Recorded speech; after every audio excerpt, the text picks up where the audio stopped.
Thursday. We are live on. We are live on. We are live on. Great. How's everybody doing today? How you doing?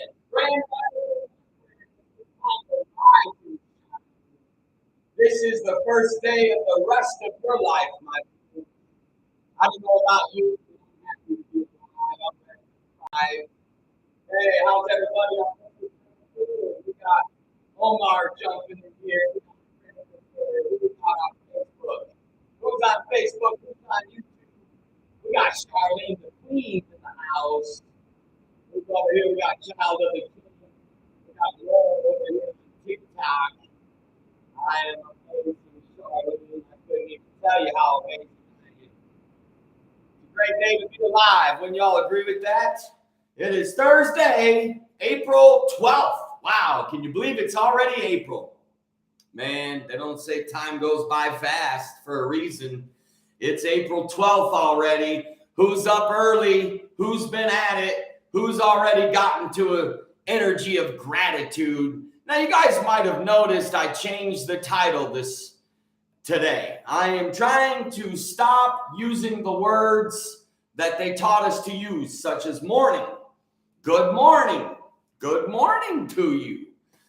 So I used to call it Morning with Maddix, and then I just got to thinking to myself, every time I would say, welcome to Morning with Maddix, I would be like, I don't want you to be mourning. I want you happy. I want you excited. I want you fired up. I want you living it up. How you doing, Tiffany? We got Tiffany over here on Facebook, Instagram. We got Emma from Portugal. What do you got? Some spring weather up there in Ohio. Charlene, the Queen. We got Casey. Casey, we missed you the last few days. How you doing? Just talked to Mark and Tanya. They drove all night last night from Mexico to come to Phoenix. And some of you will never come visit me. And that's makes me sad for you, not me. Makes me sad for you. How you doing, Soph? We got Sophie here. We got Hayden in the house on Instagram. We got Ivanish. Thanks for watching, my friend. So this is a great time for you to ask questions. This is Ask Matt Maddix. For you that are on YouTube land, Instagram land, Facebook land, the only place I'm not on right now is TikTok. Why am I not live on TikTok right now? What? This is selfish of me. Boy, how's everybody today? This is time for you to ask me questions. I get asked questions on the daily, and I thought, well, you have questions. There's no use you going through life not getting your questions answered or your curiosity figured out. We got Aaron here. Aaron, how you doing this morning? We got Jordan Thomas jumping on. Jordan, how you doing, Jordan? It's not a good morning in Portugal. It's a God morning, says my boy Mark. I see John Fon already jumping on. Wasn't he and Chris great yesterday? That was awesome. I enjoyed the different twists. I like to hear different twists.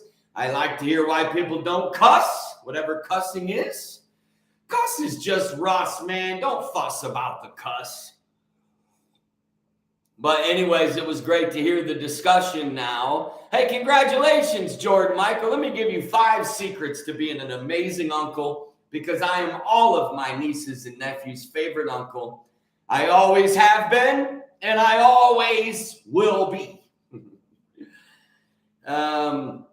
That's just how it is. But congratulations, first of all. You need to become the most positive human that your nieces and nephews will ever meet. Every time they are around you, they must feel positive energy.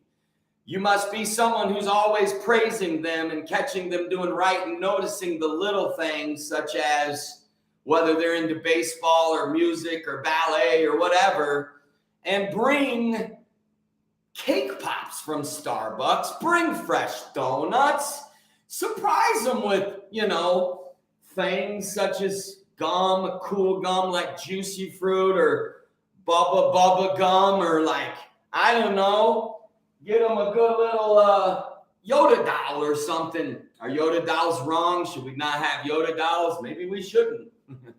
I don't know, but the government is upon his shoulder, my friends. That's all I know. Bible say the government is upon his shoulder. You think the government's that powerful? Well, it is. It's okay. It does what it does, but it does. So yeah, be a positive uncle. Be someone who speaks life. Be someone who, I don't know of a time I've ever gone to visit my nieces and nephews and not brought something, whether it be a new box of crayons and a coloring book, some cake pops from Starbucks, something. What are you going to be? You're going to be a negative aunt and uncle? Are you going to be an aunt and uncle not to be remembered? Hey, what kind of legacy are you leaving? If you're an uncle, this means this is one of your brothers or sisters' children. How can you not be super kind and super giving and super loving and super positive to your siblings' children? Hey, I always paid attention who was nice to Caleb Maddix. I always paid attention who saw his greatness and his strengths and who celebrated them. I always paid attention who was positive about my son. Gee, what a concept to just keep people around your kids who actually like them. There's people that don't like your kids.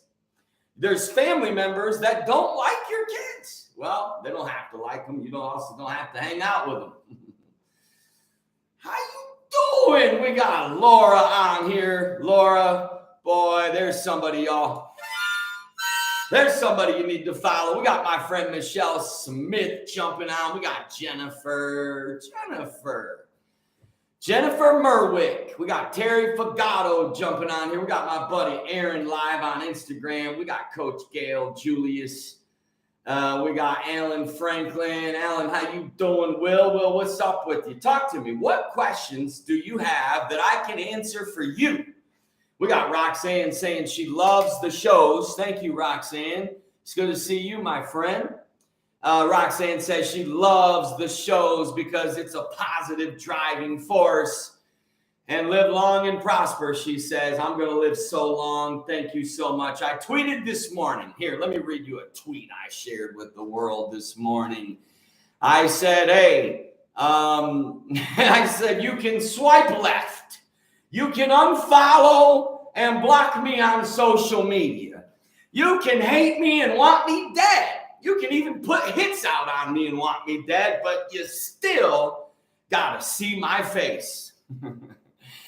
Grant Cardone used to say this saying, I'm in your face. Well, I'm in your face, meaning you're just going to have to take a screenshot of me now because you're going to have to deal with me, folks. Meaning, think of the reality that the likes of Matt Maddix, unedited, unfiltered, unscripted, boy, they won't even be able to keep me out of the rooms. So thank you so much for the blessing of prosperity and long life, Roxanne. I received that. And the good news is they can't get rid of me. They can't. They literally can't. There's a supernatural wall that cannot be crossed. There's a supernatural host. There's angels beyond description that walk with me 24/7, my friends. And when you're chosen, you're not frozen. Hey, when you're chosen by God, you're also protected by God. And you're also blessed by God. But that also means, hey, he's my boss. Hey, who's your boss? I'm so sorry to hear that, Michelle, in Jesus' name, that you're in the ER. I'm praying whatever is happening, that peace and healing and strength and miracles take place for whatever situation you are in the ER, Michelle. I'm praying for peace, strength, love, and miracles and healing, whatever the situation is, and everybody else sitting in the ER. Bless every doctor, every nurse, and all of our ERs in America. Bless them in Jesus' name. Send angels into the ERs. Bless our paramedics. We talk about our police, we talk about our soldiers, but what about our paramedics? And what about our firefighters? What about our firefighters in America and our paramedics? They do more. They are comforters. They are healers. They save lives. They They are good, and we thank God for them. So God bless you, Miss Shelley. But yeah, we got my boy Joel Brown in the house. We got over here on Instagram, we got Tanner, how you and how Paxton and how Mariah and how my buddy Donald doing. How you guys doing? When we hitting us in and out again, Tanner. Hey, when we doing us in and out so I can get some more downloads from Paxton.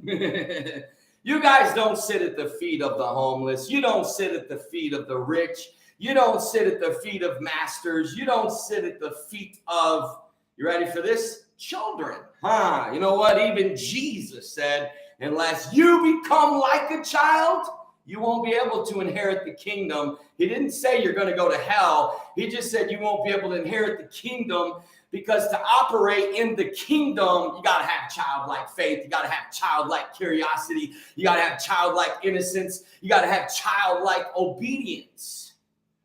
Childlike just love. Childlike love. You ever seen children? Do you ever study children? You ever see the power of children? Why do you think the devil comes after children so hard? Why do you think that the government wants to hurry up and stick them into indoctrination camps? Because they're powerful. They're powerful. And we got Matt Fon dropping in a question on Ask Matt Maddix. Speaking of my boy Joel Brown, you know, Joel Brown's a good one. Joel Brown I've known since I was 16 years old. He was the first human. He won my soul. He invited me to a Pentecostal church. And man, Joel Brown, he would drive me to church. He would pick me up every week. He would drive me Wednesday night. He would drive me Sunday. We would go all across Battle Creek picking people up and bring them to church. We had a good time, didn't we, Joel? I'm proud of you, buddy. I love you and just grateful for you and your parents, man. I wouldn't be who or what I am today without y'all. That's for sure, Bubba. Boy, I love your parents, Joel. I love and honor your parents, my friend, and you and your whole family, buddy. Your whole family. There's something about the Brown family, Joel. I came literally to Michigan specifically for your brother's funeral. Specifically, I wasn't there, and so I just happened to be there. I flew there for that. And anyways, I got a great love in my heart for your family, my friends. If I go to a funeral, sometimes I just can't go to funerals. Sometimes I mentally, emotionally cannot, depending on the situation, just depending on the healing phase I'm in my life or where I'm at. But let's get to these questions. How we doing, Zach? Zach? Hey, what? In about how many hours will we all be hanging out? 7, 8, 9, 10, 11, 12, 1, 2, 3, 4. Hey, a good 10 hours or so-ish. Cold plunge daily with Matt Maddix. Aaron says, no better way to start the day. That's what I like to hear, Aaron. I do this for y'all. I could be out enjoying some beautiful Arizona sunshine. I'm walking out in sunshine, y'all.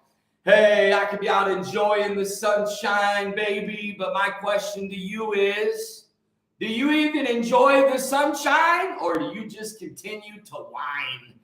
Are you a whiner or are you a winner? Hey, if you're a whiner, then just add one more N and become a winner, will you? Hey, we don't need whiners and thumbsuckers and complainers, and you know, we need conquerors. We need victorious people. We need people with a pep in their step. We need people with a little bit of passion. So what's the question, Matt? Let's see Matt's question that he asked here, because I want to make sure to get to it here. Okay, he said, I have a quick question. Mentors will tell their clients that there are people that they should not hang out with. What if this person is a family member? Wow. Well, first and foremost, all right, Zach. First and foremost, my friends, mentors, leaders are there to guide, not dictate and control.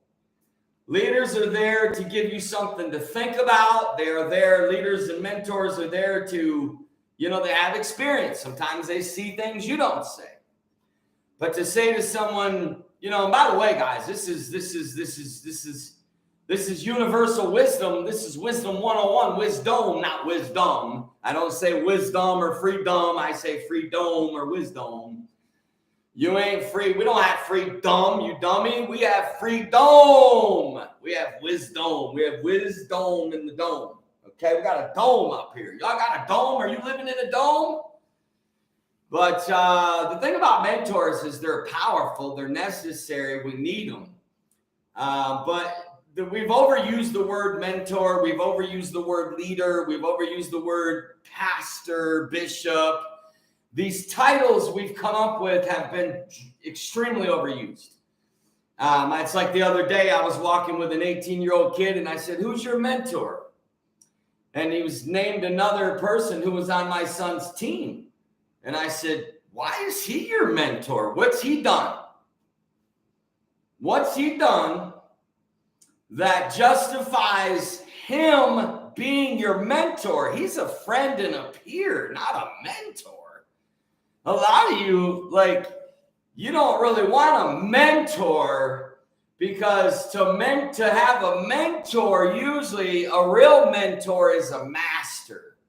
A mentor wants you to outshine them. A mentor wants you to outgrow them. A mentor wants to give you all the secrets. And a mentor is not playing games with your mind and not treating you like a yo-yo. There's no ego fix that a true mentor gets in mentoring. It's literally an act of love and service. I know this as a mentor myself, that if I take on and I start mentoring people, first of all, most young men that come and ask me to mentor them, most of the time I just walk away mid-conversation. Mid-conversation, just walk away. Because I'm like, listen, if you think for 1 second, because I'm full of compassion and full of love, and I'm the dad of Caleb Maddix, and I'm fatherly, and I love the fatherless, that I'm going to waste my time and waste my energy, you got another thing coming, Jack. You got to learn a lesson fast. Because I'm going to tell you something about Matt Maddix. He does not waste his time or his energy. And I'll tell you another thing I do. I do not invest my time into people who don't have hunger, who don't have passion, who aren't teachable, who aren't coachable, and who don't have the right attitude. And it doesn't mean they need to be fully submissive. I don't want all the people that I mentor to always be submissive. I want them to ask questions. I want them to sometimes go against the grain. I want to see if they have the ability to ride with their gut feeling. Even, it's like I give them permission to sometimes say, "Hey, I'm going to let you make your own decision. You're not in trouble. I'm not going to stop mentoring you. This is a moment where I'm going to give you my advice, and I'm truly setting you free to make your own decision without consequence, without any passive aggressive, me pulling away or me acting." Because a lot of mentors will act like they give you permission, and then when you make a decision, they ignore you, and then they won't talk to you, and then they it's like, okay, and boy, people miss opportunities. So that being said, for a mentor to tell you not to talk to someone in your family, that's kind of not really his place. I couldn't fathom telling Mark, "Don't talk to your brother anymore." I couldn't imagine Zach telling Zach, your brother's not apostolic. I don't think you should be spending as much time with him. He's going to rub off on you, or all these things we do. Or like a lot of times they don't want you hanging out with your family because your family might be drinking. Okay, well, friends, I don't know if you read the Bible or not. It's 4 little books. 4 little. They're not even hard to pronounce. It's called Matthew. One of them's called John. One of them's called Luke. One of them's called Mark. Just 4 little books with the red letters, History. His story.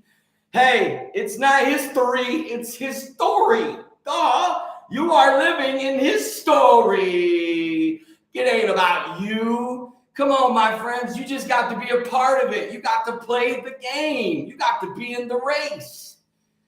So that being said, there is wisdom sometimes And sometimes you do need to disassociate from your own family and friends and certain people. And there's a way to do that without being arrogant or without, there's an art of distancing yourself, and you should at times. And there's been times in my life that my son has said, hey, you want to go to Michigan? I'm buying the tickets. And I said, no, as much as I want to go, I am in a season of my life where I don't want to be around my family right now. Now, I want you to think of what I just said. I want you to think of what I just said. We got my boy Chris Bacon here. Chris, what are your thoughts on Matt's question? He didn't call out the family, but he described the type of people you shouldn't associate with, and he's describing your family member. Well, I mean, there's a lot of my family that I'll go to dinner with once a year, but I wouldn't hang out with them once a week. I got flesh and blood family that I would hug. I'd sit around the fire. You know, I love them. I would never unfriend them on social media. You know, I tell the people I love, I say, you get one chance to hang up on me and you get one chance to unfriend me. One. Uno. All these people that are constant, they get pissed at you and you go on Facebook and then you see the add friend mark. And it's like, what the heck? I mean, this is the amount of unfriending family and friends, and people constantly resending me friends requests. And I'm like, look, go follow me on Twitter. Go follow me on Instagram, because I don't have to accept a request there. And then you can just keep unfollowing every little time I do something to hurt your feelings. Every little time I say something that you think is a sin. Every little time I say something that you don't agree with, then you can unfriend me there, and you can unfollow me, and you can go into your little forums and your group chats and continue your gossip fest. But as far as there's certain family and friends, Maddie, I wouldn't associate with because they're negative, because they're small-minded. I would love them. I would eat dinner with them. I would go to a birthday party. I would heart a post. I would even reshare a post. I would not say one negative word. You know, guys, we need to recreate a future of not associating people without bashing them or hating them. Case in point, people ask me, you know, am I trying to empty religions, you know, specifically the United Pentecostal Church? Am I a competition to the United Pentecostal Church with the Jesus mission? Because they think they're the biggest. They've been the biggest, bigger than the ALJC and the PAW and all the other apostolic organizations. There were like 200 of them. Well, then you got the little old lowly Jesus mission just floating out here in the ocean, and nobody really knows what's coming, do you? Nobody really knows, but what they do know is they can't get rid of me. I'm like a thorn in the flesh to people out here, to the religious, to the bullies, to the people that commit injustice, to the people that are hypocrites, it's very uncomfortable ride in the future. It's a very uncomfortable ride in the future. Very uncomfortable ride in the future. That being said, yes, I love what Mark says. I try not to have friends that dictate my behavior. There's a safe friendship we all have with each other that we all know all has our own hang-ups, hurts, habits, and hang-ups, they call them. Hey, we all got hurts, habits, and hang-ups. We just all have different hurts, habits, and hang-ups. Now, that being said, we need to normalize a society in the future where we don't have to be best friends with everybody. You know, we don't have to heart every single post that one of our family or friends make. Even all you that love me, I'm not going to be mad or disappointed if you don't heart a certain post. Some people don't heart or comment because they're nonstop getting notifications from other comments, and that's okay. I'm not a person that gets my feelings hurt if my dad doesn't heart my post, but tonight he hearts my sisters. That doesn't bother me. If Caleb Maddix goes and hearts his mother's post tonight and he don't heart mine, he's not going to get a call saying, he's not going to say, Dad, how come you've been quiet lately? You guys ever seen people that they get quiet on you, and it's like you ask them, how come you're so quiet? Boy, look at that, Chris. Yeah, you can't waste a mentor's advice either, because when a mentor does give you advice and you constantly go against it, there's just going to be less mentoring. You know what I'm saying? Hey, we got Hannah over here on Instagram. How you doing? It's great seeing you, Hannah. Hannah Banana. I'm sure you get tired of people saying that. But we love our bananas. What would life be like without bananas, my friends? You don't appreciate bananas. That's why you're going bananas, because you don't eat bananas. You don't put bananas in your smoothies. You don't make a peanut butter and banana sandwich. And then they put a banana in an ice cream sundae. Wow. Way to mix it up. There ain't nothing like just jacking up our brains. Now they put fruit on pizza. They put fruit in ice cream. You know, even the things that you go and you eat and you think you're eating fruit, you ain't eating fruit. You ain't eating fruit. A lot of the fruit you think you're eating ain't fruit, you fruit. Anyways, my point is if a mentor is telling you in a roundabout way or he's saying it, ask him point blank, hey, do you think I should associate with this person? If I've listened to every person not to associate with, I wouldn't be hanging out with, you know, a lot of you. Hey, I'm just playing. Listen, I'm just playing with the y'all. But no, I don't know. What questions do you guys got? What question can I answer for you? Because this is Ask Matt Maddix. And everybody on YouTube, you can also ask questions. And don't forget, if you're watching the replay, hey, email in your question, comment your question. And if you know me, text me your question. Let's see. Yeah, I agree with you, Matt. Anybody that's putting pineapple and basil on their pizza has officially gone over to the other side of, you know. But anyways. Okay, my friends. So that being said, we need mentors. You need a mentor, but you actually need a mentor. Okay? You need a guide. You need somebody who can point you the way, but it's not about telling you what to do. A mentor has lived it. A mentor has modeled it.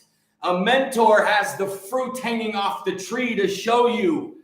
A mentor is one who's got deep wisdom. They have what they call the gift of wisdom and the gift of knowledge. They can give you knowledge that'll save you years. Guides and mentors and coaches can give you knowledge. They can give you wisdom. And here's another thing most people don't realize: the power of a mentor or a coach or a guide is accountability. Hey, did you do that? You know, there's even the knowing that you've got to answer to somebody saying, did you do these 3 things? You know, next Tuesday, I'm going to ask you, or ask mentors, is the value of a mentor is somebody asking you the tough questions. Hey, who asked you the tough questions? Tough questions meaning questions that nobody else is going to ask you. What have you done in the last 24 hours that you would be ashamed of your son finding out? You know, those are tough questions to sit there and answer. And then when you have a policy with your mentor, because you got to have a mentor you can tell anything. I would laugh with Anthony Mangan all the time, and I would say, hey, don't forget the Jewish principle. Don't ask me a question that's going to force me to lie. I'm just kidding. I'd say, hey, please don't ask me, because I am not going to lie to you. I fear you too much. I fear my mentors too much, and I respect them too much, and I'm just not going to lie to them. Though I probably did a few times. I sure didn't want to, you know. But anyway. Hey, how we doing this morning? We got Chris Bacon. Did y'all enjoy him on yesterday? How many of y'all enjoyed him? You'll get to see him live. People, yeah, but the thing of it is about mentors. You got to have mentors you can trust, because you got to be able to give them the rawest, unfiltered, most naked response. The ruthness of truthness. Truth is ruth. It's ruthful. It's truthful. It's truth. It's like, yes, I did not do that. Yes, I said that. Yes, I went to that place. Whatever it is, the questions you're being asked, you know, you got to be willing to be asked the tough questions, and you got to be willing to give the honest, tough answers. And you got to be willing to be told no. You got to be willing to, you got to be willing to hear a different perspective. And when you're a person like myself who's got extreme passion, conviction, extreme amounts of strong will, I am not what you call easily mentorable, but I am because of my hunger, my curiosity, my question asking. And I honored and always honor my mentors to this day. I honor them. And to this day, the thing of it is I don't think any of them realize that how much I actually did listen to them and probably still would on some things. Brett in the house, how you doing? Brett in the house. We got Jade Copeland here watching. How you doing, Jade? What questions do you have for Matt Maddix? Because I'm here for you. I'm here to inspire you and your children and your teens. This is America's first voice when the sun rises. Rise and shine, my friends. This is the first day of the rest of your life. Do you hear what I just said? Today is the first day of the rest of your life. We got my friend Daryl Horton on here. How you doing, bud? Good to see you on a Thursday. What are you going to eat today, Daryl? What you got popping in the kitchen? What are y'all going to eat for lunch? I'd love to hear. What's on the menu for lunch, my friends? It's almost lunch where you're at. Here, it's 7:20. Where is it? Where are you? I asked my son, Caleb Maddix, I texted him last night, and I said, hey, give me a list of all the countries you've been in lately. I wanted to just kind of see where my son has been because they're on this thing where they're just being remote entrepreneur and they beat life. They've been pushed around. They're tough as you can fathom. They're more Irish than the Irish, more Italians than the Italians, and definitely more American than the Americans. They're young, they're fresh. They've been awake since they were probably 4 years old. They're way beyond the BS. They've been outside of the matrix and the system since they were basically born. Their minds are not from here. They're very powerful and they're very disciplined, very humble. In 4 years of being together in business, no going to any of the parties here in Scottsdale or Arizona. They live 10 minutes from the #1 party college in America, ASU. Some of the most gorgeous, sexy, beautiful college-age girls you could fathom are 10 minutes from here. This city has hundreds of thousands of some of the most beautiful, gorgeous ladies on earth, right here where we live, buddy. You want to see some beauty? You come on down to Arizona, gents. Hey, you want to see some beauty? You think it's all in New York or California or Florida or Texas or Idaho? Huh? Arizona, my friends, is the most beautiful place in America. There's no place like Arizona. No place out of the 50 states like Arizona. This is the zone.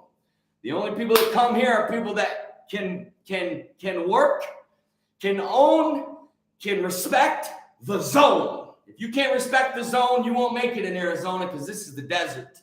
Only warriors go to the desert, Ringo. You hear me, Ringo? Only Ringo can go to the desert. But I texted my son. I said, hey, let's create a list. See, we're in a group chat, all right? I got a family group chat that his mother and Travis and Amber and Caleb Maddix and I are in. I created this probably in 2020. I've got Caleb Maddix in so many different unique group chats. There's no human that gets more inputs thrown at his brain than Caleb Maddix. Not one. There's not one young man on planet Earth that's had more intentional, thorough training and inputs than Caleb Maddix. Not one. And I'd even say not even the great Barron Trump. Not even the great Barron Trump has even come close to the inputs and the training that the great Caleb Maddix. Whoa, what if those two went off on a presidential race one day? Wow, wouldn't you love to see that? Boy, wouldn't you love to see that on the debate floor? I'd love to see it. I'd love to be around to see it. There's nobody that's been more properly trained and coached and mentored and been around more masters and more powerful people than the great Caleb Maddix. I mean, he lived with his father for 17 years. That's going to say for something, y'all. Hey, Jesus said you'll know them by their fruits. Just look at their kids. That's all you got to do. Look at their kids, my friends. Caleb Maddix. This is what he texted me. Somebody said, I've missed this, Matt Maddix. I'm about to go have breakfast. All right, 2 eggs, Ezekiel toast. All right, you know what? I'm feeling that. I love me some Ezekiel toast with eggs and some onion in there and some tomato and some garlic on in those eggs. And boy, put some cracked red pepper and some cracked pepper, cut up some onions and some tomatoes in those eggs, and then get that Ezekiel toast a little extra toasty. Put some good organic butter on that. Woo! You'll have yourself a breakfast. Get you a nice cup of coffee and sit here with Ask Matt Maddix. I'm probably rebranding this show from Morning with Maddix because I'm tired of saying morning. I am done saying morning. Even when I say good morning, I'm starting to tell people rise and shine or happy day. Why don't we just say happy day? How you doing? Good? Why do we keep saying good? Anyways, I texted and Caleb Maddix says, well, I've been to Calgary. He took off. He left, and here's how he is. My son is the most spontaneous, unpredictable human outside of me I think I've ever seen. You know.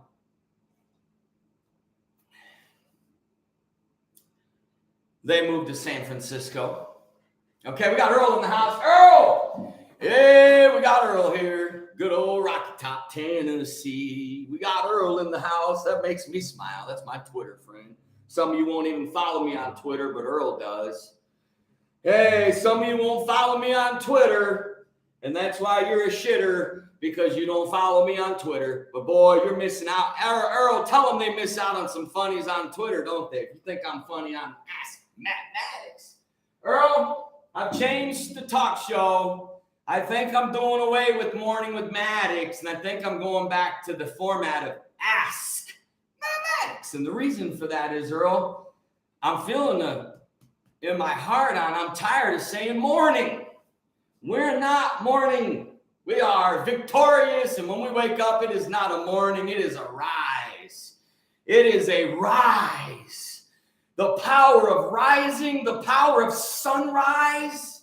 Hey, if the sun is going to rise every day, why don't you rise every day, huh? Yesterday's over. Yesterday's forever in the history books. Yesterday is back out into the cosmos and into the space and way out into forever gone, my friends. You can cry over yesterday. You can regret it until you take your last breath. You can hate yourself the rest of your life. You can sit there and live with guilt and shame and in the lowest vibration, because that's what the devil wants. Or you can realize the power of the sun and how if we would learn to rise with the sun and set with the sun every day and learn the flow of nature.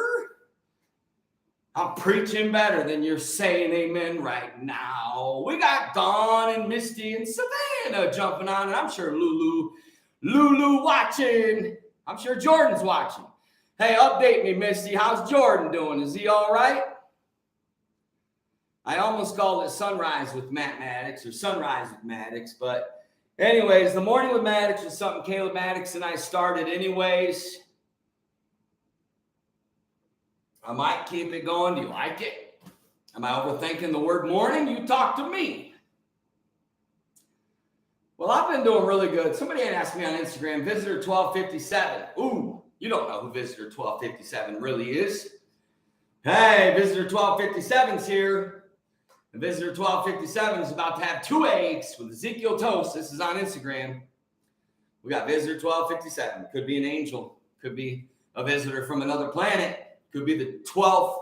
Could be the 1,257th visitor we have here among us.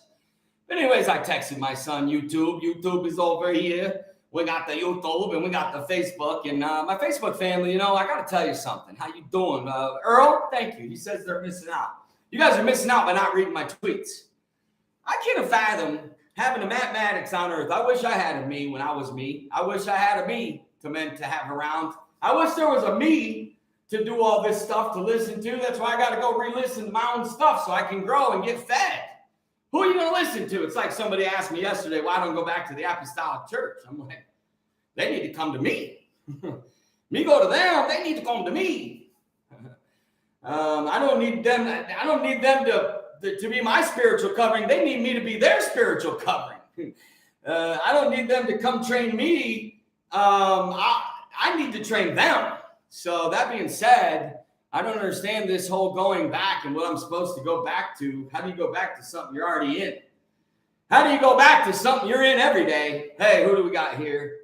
We got the one and only Mrs. Baker, my friend, Mama Baker. She's a friend. She prays for old Matt Maddix. She'll tell me the truth. I listen to you. Hey, I listen to you. When I get a message from you, there ain't a message you've sent I haven't paid attention to and said, you know what? She's right. I got to listen a little bit here. I got to listen. It's kind of like, you know what? I'm going to really be honest with you guys. I'm really, truly going to really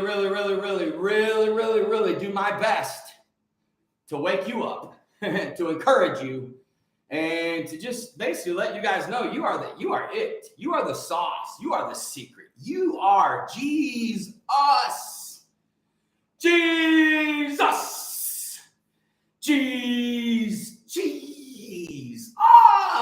That's what Jesus was saying. You guys, you got the kingdom. You can do this.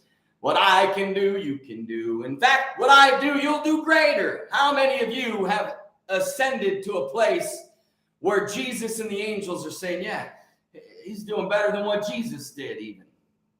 Are you afraid to talk like that? Yeah, you are. You're afraid, even though it's right in the Bible. And you know what's funny to me is what we choose. We treat the Bible like a buffet. Hey, let me tell you about those Christians. They treat that Bible like a buffet. Hey, go to Golden Corral, and that's what Christianity is. You can just pick what you want. And then chew everybody else out because what they got on their plate, and they didn't get what was on their plate. And that's not healthy, and this is healthy, but what you're having is not healthy either. You know what I'm saying? I was like, they got a salad, but you know how unhealthy that lettuce is you're eating? I got a salad at Golden Corral, and I'm being healthy. Yeah, well, you're probably better off going over there and grabbing you one of those slab of steaks and a baked potato and some broccoli. And you'd probably be a whole lot healthier than that salad you're eating at Golden Corral. What does Matt Maddix do to relax? Wow, what a question. Does Matt Maddix relax? Am I always this wound up? Am I always this, what they call, energetic? Hey, Sherry. We got Sherry live. If you're on YouTube, you don't know Sherry like you should because Sherry's just a fiery, loving, kind human, prays for me, always encourages, always speaks the truth, always fights for what's right in the comment. Sherry always defends the misfits, the truth of Jesus, the truth of the future. She sees it. She knows it. Sherry knows. She's not dumb. Hey, she's wise. She's awake. She's got depths of knowledge and smarts. She's got some smarts to her. If I was in Boston, my family would say, Matthew, she's got the smarts. She's smart. She's something about her. She's smart, Matthew. And I would say, yes, she is. And I hope I had a wonderful Resurrection Sunday. Mama Baker says, Mama Baker from good old Oklahoma. How you doing? Why don't you come see me in Phoenix, or should I come see you? Should I come see you, or should you come see me? You tell me. One or the other needs to happen, y'all. Either I need to come see y'all, or you need to come see me. I told somebody yesterday, what do I do to relax? Remind me of that question. I told somebody yesterday, in fact, I met two lovely ladies yesterday in and out. They were just so lovely. Their names were Jackie and Judy. I felt like I time-lapsed. Guys, I feel like I'm a time traveler, actually. Can I confess a few things on Ask Matt Maddix? We got Saturn in here. I just had a planet show up. I have planets show up to morning, Ask Matt Maddix. I have Jesus showing up. We got angels on here. We got visitors from other planets. You don't know who watches. I'm sure they all watch. I'm sure everybody, every king from every planet watches every live I do. I'm sure governors study it. I'm sure, well, I know they do. Pastors, kings, governors, presidents, dads, businessmen. I got lurkers. Nicodemus came to Jesus by night. I got people that come to me at night. I got nighttime people. I'm not only a morning soul, I'm also a night soul. Ooh, have you thought about the night, Matt Maddix? Huh? You've only seen the morning. What's the morning? What's the morning? You've only seen the sunrise, Matt Maddix. I'm going to change it. Watch me be able to change language. This is the kind of impact I plan on having on the planet. I'm going to dismantle certain language patterns out here and teach Americans to use things like sunrise and new day or happy day. How you doing? Somebody say, I'm good. Why don't we start saying, I'm happy? Hey, somebody say, how you doing? Why don't you start saying, I'm blessed? Why don't somebody say, how you doing? You say, I'm grateful. How you doing, ma'am? How's your day doing? You guys think I'm good at flirting? How many of y'all think I'm a good flirter? Who believes in the art of flirting? Because some of you don't even know how to flirt anymore. Not only do you don't know how to flirt, you don't know how to dance, you don't know how to kiss, you don't know how to hug, you don't know how to cook. Whoa! Hey, these are the basics. 12 years of high school, 4 years of college, 16 years of school, and they don't know anything about dancing, cooking. They don't know anything about of sensuality, art. They don't know anything about true love making. Most people don't know the art of love making or sex. Sacred energy exchange. Huh? Sacred energy exchange? You mean it actually exchanges energy? And it's not just about an orgasm, turn off the lights. I don't know why so many people have sex in the dark. Why do you have sex in the dark so much? What are you afraid to see, my friends? The Bible said they were naked, not ashamed. You got to get to the place where you're naked, not ashamed. You got to get back to the place. Hey, you want to return to God? You want to return to Genesis? You want to return to creation? Well, can you be naked on earth physically and not be ashamed? And can you be naked right here? How naked am I online? You don't think I'm naked? Hey, ask me if it's easy to be me. You think it's easy to be me? No. Think it's easy to constantly be ripped, criticized. You know, I speak my truth. You don't think I get nasty messages and people cursing me that I love and respect? Hey, that ain't easy. You had foot surgery Tuesday. You will be in a boot for 5 weeks, so nothing can happen now, but I am older, so you need to come see us. Okay, well, I respect that, Mama Baker. Well, I tell you, I'm praying for you guys in Jesus' name. I'm praying when you go to have surgery, the doctor says, man, I can't make sense of this, but you don't need the surgery. I pray there's a miracle that happens in your foot right now in Jesus' name. And I pray that you just have miracles come to you because you guys are good people.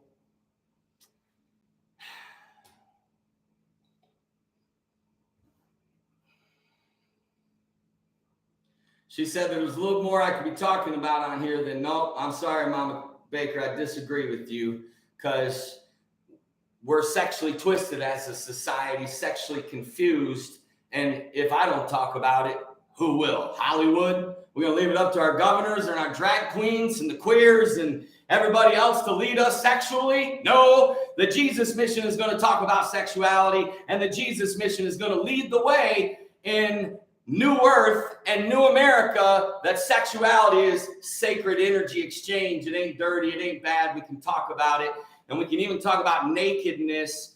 Because I'm not talking about you going out and walking around naked in front of the world, but actually everybody keeps wanting to return to the Garden of Eden because that's how it was in the beginning, y'all. They were naked. Hey, what if clothes went away and you had to walk around naked?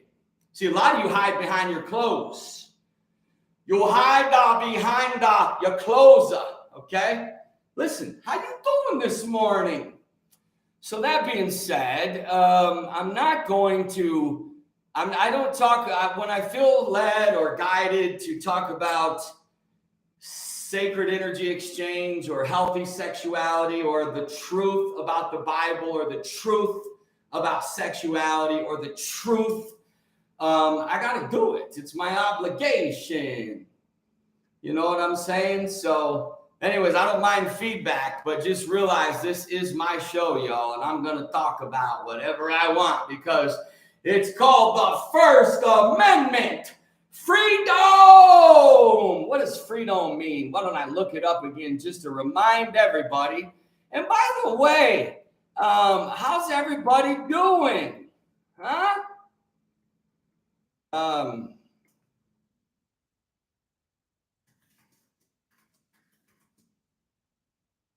I'm going to talk about anything and everything on Ask Matt Maddix. I don't know, a topic off topic. I'll talk about homosexuality. I'll talk about racism. I'll talk about Black Lives Matter. I'll talk about Antifa. I'll talk politics. I'll talk religion. I'll talk about the goriest subject. I'll talk about human trafficking. I'll talk about Epstein's list. I'll talk about anything that I feel, because in this beautiful nation called America, this land is your land. This land is my land.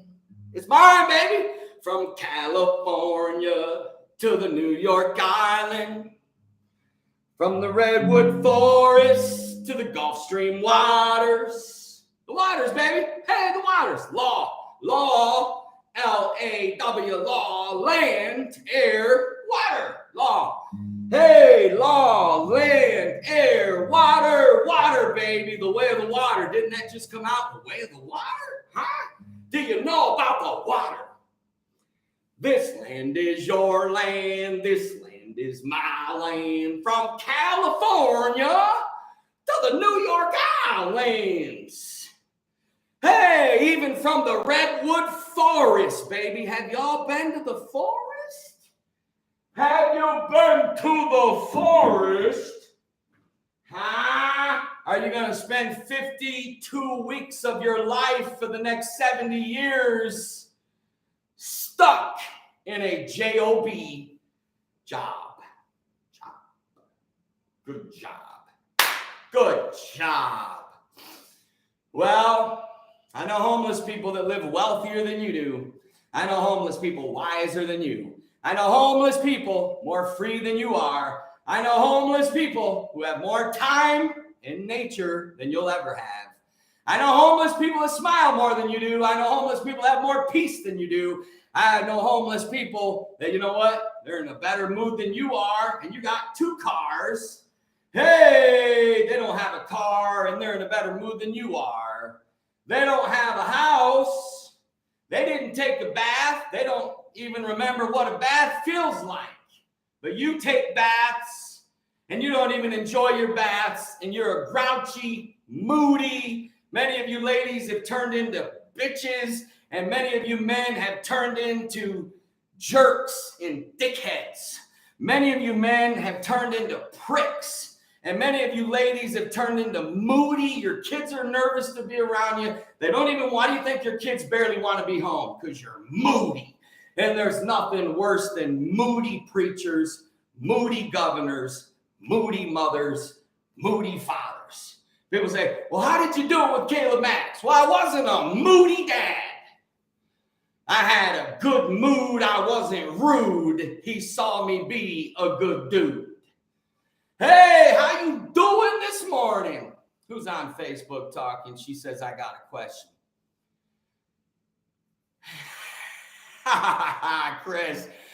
Chris, hey, that cracks me up. Listen, dude, them old hot tubs, we had a whatever it takes mentality to sneak out a gateway because we were in prison. I know what it's like to be in jail. We were in jail.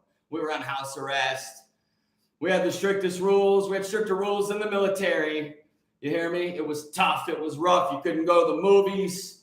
Hey, you had to get a permission to take a girl on a date. You had to have a chaperone. You had to have a chaperone. Even to take a girl on a date, you had to have a chaperone. Boy, I found the coolest chaperones, though. What kind of chaperones do you think Matt Maddix had?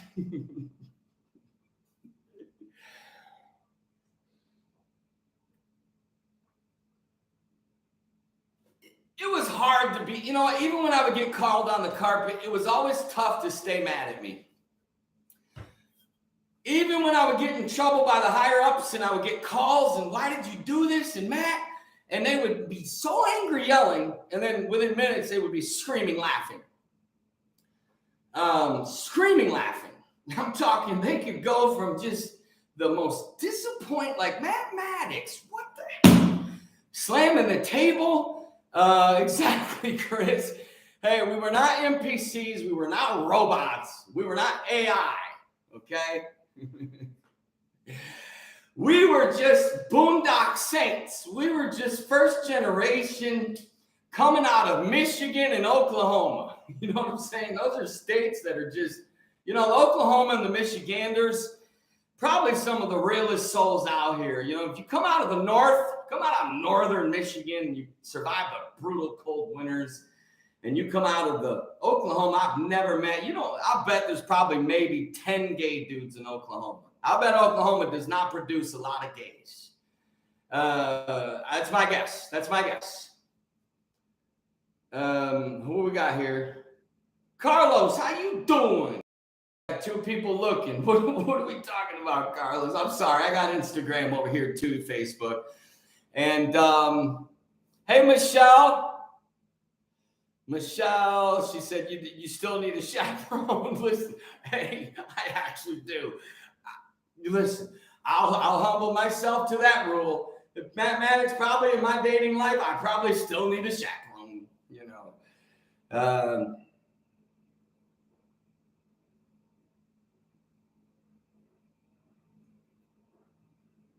Water. What a great idea. Boy, they pull me up on other planets. They sit down and pick my brain about Earth. I'm like, yeah, they had to buy water down there. It was in plastic bottles. They flip out. They literally lose it laughing. You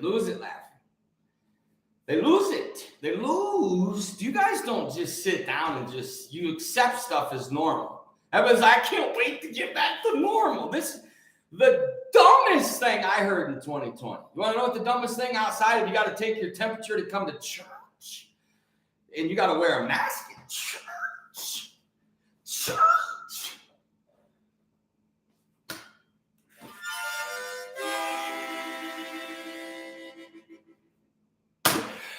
Oh, at church. I would fall asleep. I would see that. I would hear them. I would watch church services of the most powerful apostolic churches. And I would hear the most powerful preachers of whom I've heard preach the most powerful stuff about Shadrach, Meshach, and Abednego going in a fiery furnace because they wouldn't bow. I watched people run the aisles. I watched people doing somersaults as they preached about Daniel in the lion's den, and they preached about Jesus casting out devils, and you've got power over Satan, and Satan, and I watched generations of preaching about Jesus, John the Baptist beheaded in prison for what he preached. Oh, we got a treat coming now, folks. We got a treat coming here. Look at my boy Royce Harbo coming in. We got a Canadian and an American. This is a moment in history. How we doing, Royce? Royce, I think, is jumping on. This will be great. This will be exciting for me. If I would have walked into a church and they asked to take a temperature on me to go to church, the Bible said, if anyone's sick, you go to them and pray for them.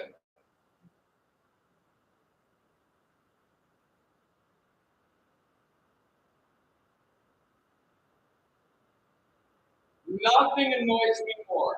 Nothing annoys me more than random phone calls on Facebook. To me, it's rude.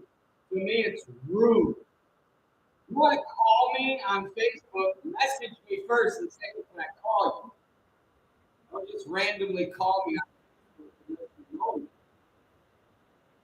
If you don't know me, don't just randomly call me. Guys, I might have love and I might be a merciful, compassionate human, but I have boundaries too. And I only get 24 hours a day like you do, and I like sleep. And somebody asked what I do to relax. Well, that's a great question. Hey, I heard him preach about John the Baptist beheaded in prison and Jesus being crucified for a mission. That's what I heard preached.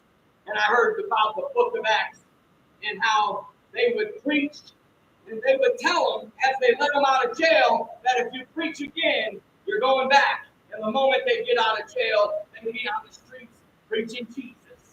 And that's what I heard preached. And you know how crushing it was to get to 2020. What they call the end of the world, they call the last day. So I heard them preach about the coming of the Lord. I heard them preach about Jesus coming. I heard them preach about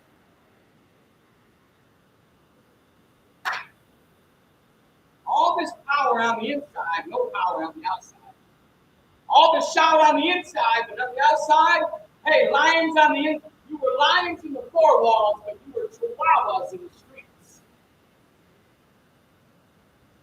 Your message sounded like a lion, but your fight looked like a poodle.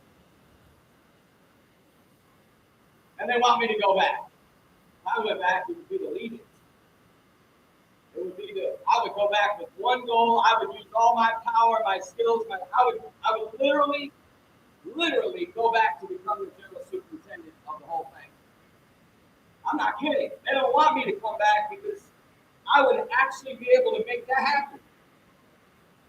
All you need is votes. I could win enough preachers alone to do it. But I don't want to do that because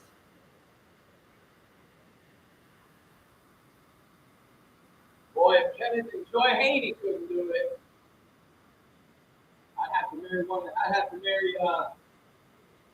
Kenneth Haney's daughter, Angela. She's the only single one left.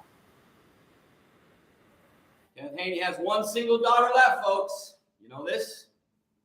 Anybody aware of this? That the great Kenneth and Joy Haney have a single daughter. So I said all that to say, like, friends, what do you want me to do? You know, I heard 30 years of preaching of Shadrach and a Meshach that didn't bow, and a Daniel that got thrown into a lion's den for not bowing, and a Jesus who didn't bow, and a Peter who was such a fanatic that when they walked up on Jesus, he had precision, he had focus, and you know what else he didn't have? He didn't have hesitation. He sliced that dude's ear off because he was a soldier, because that's what a real disciple does. Don't come to me and say, well, you want to preach more about discipleship and more children's boot camps. Really? First of all, you're not a disciple yourself. So don't come talking to me about discipleship when you don't have a doggone clue what discipleship is. Do you? No, you don't have a clue what discipleship is because you're not even a disciple. You're a Christian fraud is what you are. You're a weirdo and a wacko, and you're a wet blanket, and you're lukewarm as heck, and not even God. If God had you in his mouth, he'd spit you out. You know, so don't come talking to me. Hey, don't come talk to a man that's been in more ghettos, and my life's been at risk more times in a year than yours will be in a lifetime. You know what I'm saying? So, yeah, I know Sister Haney passed. You don't know how sad I've been about it. Sad for us, happy for her. So happy for her, but sad for us. And sad, most importantly, sad for her kids and her grandkids, because it's not about Pentecost losing Joy Haney. It's about the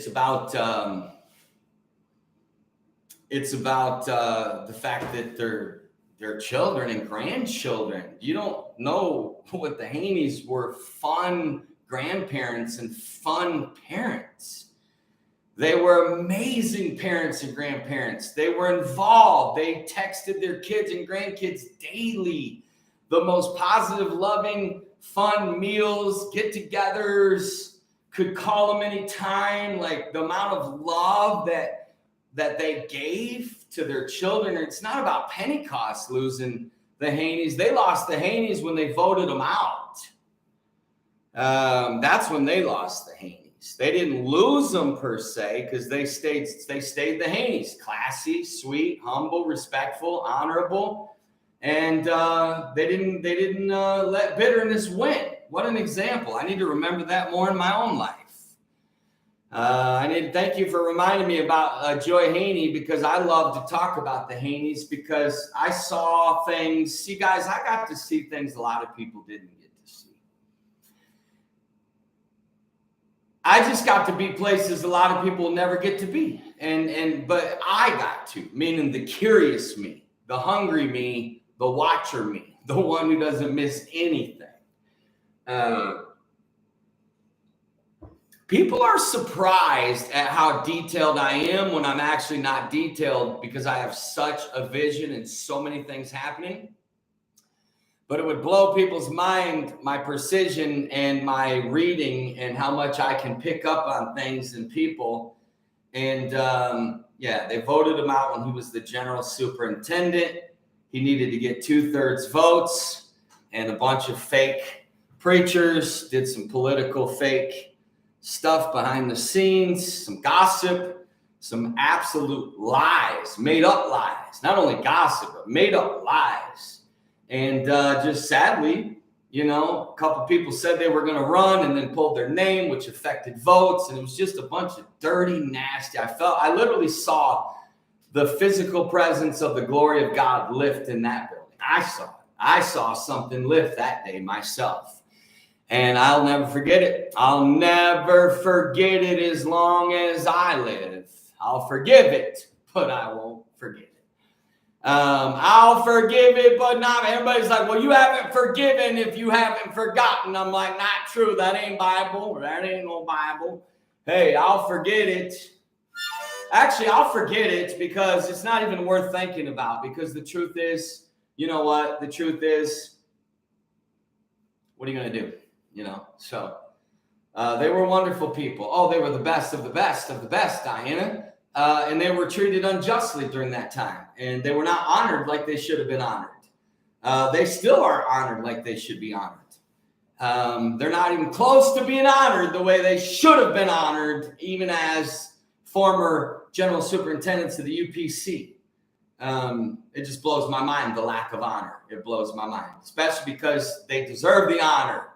But we lived in a celebrity society. We lived in a shallow society. We lived in a society that was just, quite frankly, ran by politics and religions. And that all crept into the church bad. Boy, did politics creep into the church. Boy, did politics have control of the church. The government has control of the church.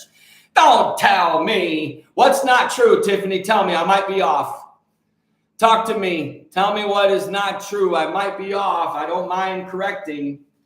Because maybe I might just not be saying the full thing or something. I don't even want to talk about this. What was I talking about? But my point is friends, 2020 revealed all. Who Jesus said, if the blind leads the blind, you're both going to fall in the ditch. See, I got one person saying I'm so right and another one saying not so true. I told my son, I said, Caleb Maddix, I live between this. You are the kindest, most inspiring person I've ever met, or you're a reprobate and going to hell. These are the variety of messages I get. There's no middle messages. It's either the most encouraging messages. It's either people, I literally have a variety every day of people so proud of me. That was the best morning with Maddix ever. Literally people sharing it, saying this is the best one ever, to people saying, man, I've been following you for years. I'm crushed. I'm disappointed. I'm out. I thought more of you. And it's like, my brain just lives in a world of just constant. One, it's like over here, it's like, one time it's like, you're horrible. And one time it's like, you're doing so great. You're a good person. It's like, I don't care. I don't care either way.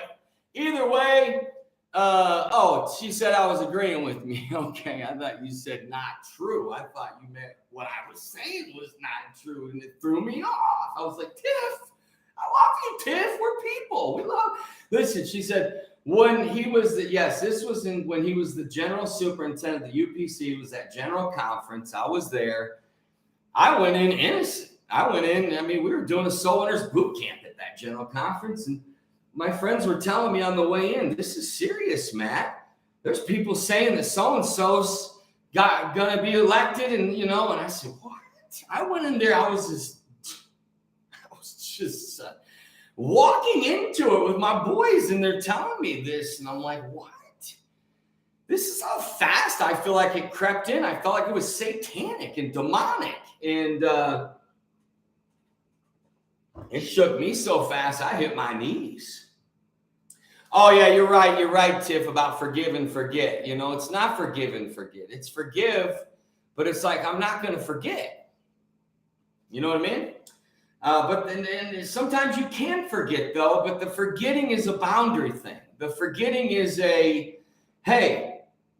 forgetting is just and God sometimes can erase the memory, and he will sometimes erase the trauma, the memory, and God will take away. You know what, God, listen, guys, you're not evil if you're bitter. You know, the Bible calls it a root of bitterness. Sometimes it's a small seed. Sometimes it's a root. Roots are tough. Roots hold up trees, guys. I mean, roots are roots. Roots produce fruits. So you don't want to have even a root of bitterness. So if you got to talk it out, if you've got to pray it out, if you've got to, forgive it out. And that's why the Lord's Prayer is a daily prayer, and forgiveness is a daily thing, because it takes daily to pray stuff out of you from wounds, from disappointments, from hurts, from misunderstandings. There's two types of people that hurt Jesus. You ready? There was the thief who literally was cursing Jesus, and then there was the thief who was asking him to remember him, right?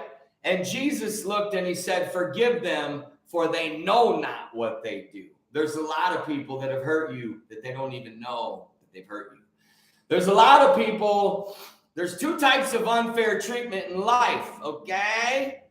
I love this, you guys. Thanks for all the comments over here on Facebook, Instagram. Alan and Mama Baker and Diana Brown and who else are at kind of a war at commenting on my Facebook Live versus Instagram comments. Who will win in the comments today? Meaning, so far we've got 88 comments on Ask Matt Maddix. And you guys feel sad that I'm maybe doing away with the theme Morning with Maddix. I'll keep coming live in the mornings. Don't worry. In the sunrise, in the sunrise, because I am a man of nature. I'm a mountain man. I'm a forest man. I'm an ocean man. Oh, man, when I got to sunset I run to sunset the way kids run to the swimming pool. Hey, have you ever seen children run to the swimming pool on a sunny day? Have you ever seen the excitement of children running to Disney World? I'm not anti-Disney World. I'm anti what they've done. I want to buy Disney World. My intention is to buy Disney World. My plan is to buy Disney World. My vision is to buy it. I really believe we'll be able to buy it and turn it into Maddix World. You may think I'm crazy, and I see a new future with all that technology, and I see a new future with all those resources. And Disney has a lot of great principles, and there's good within the realms of Disney, but there's a lot of evil. They call it Magic Kingdom. But you guys go, but you kick people out of your church for so many things, but they go to a place that does witchcraft. It's called Magic Kingdom. Everything about it's witchcraft. But hey, who am I to say? Anybody want to hear what I got to say in life? Remind me, there's two types of unfair treatment. Hey, we got Linda in the house. Alan, I love you, man. Hey, we got Linda in the house. You guys mind if I get some water? You guys mind if I get some water? I'll play you a little song. I've been vibing this song all the time. I've been dancing when you dance at home. If you don't have time when you're dancing at home on the dance,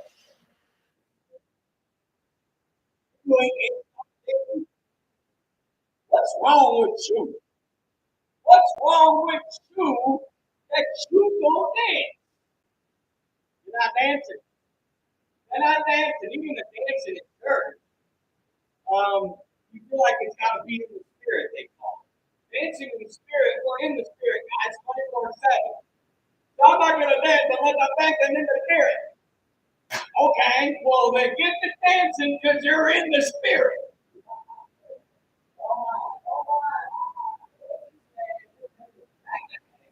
That's his name.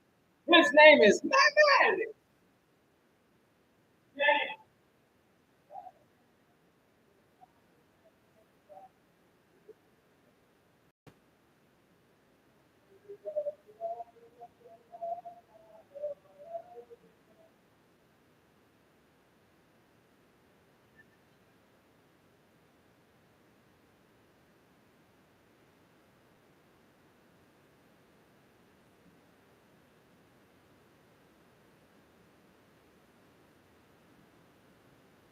Hey, you gotta dance like you've never danced.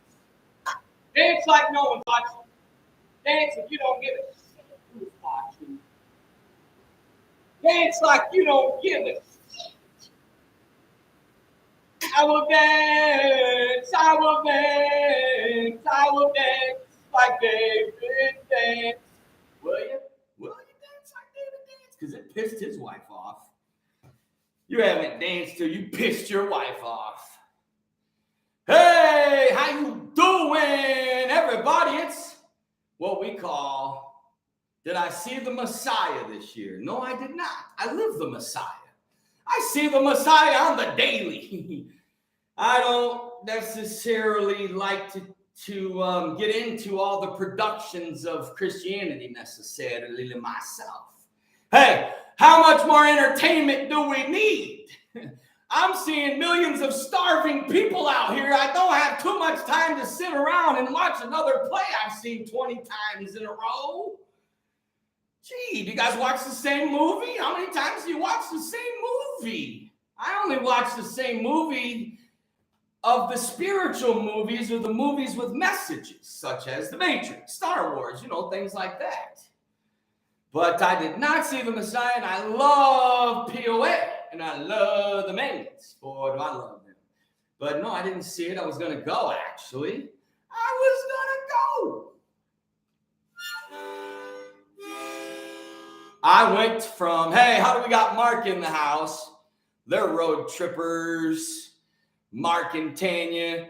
Mark and Tanya, this is their third time coming here. Some of you call me friend. You ain't been here once, huh? Yeah, we're in the last days, aren't we? All you guys call me backslider. Why don't you come reach me then? Why don't you come do what Jesus did? If you think I'm a sinner, come eat with me. Why don't we eat then? You'll be walking away thinking, man, I'm the sinner, not him.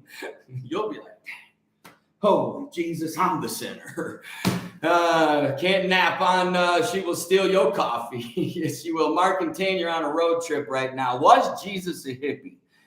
Man, Jesus was not a white American. First of all, the moment you understand that the Bible was not American, it was not an American culture, it wasn't white culture. If you're trying to understand the Bible from a white culture, an American culture, if you're trying to understand the Bible from the last 30 to 40 years of Christian teachers, you need revival.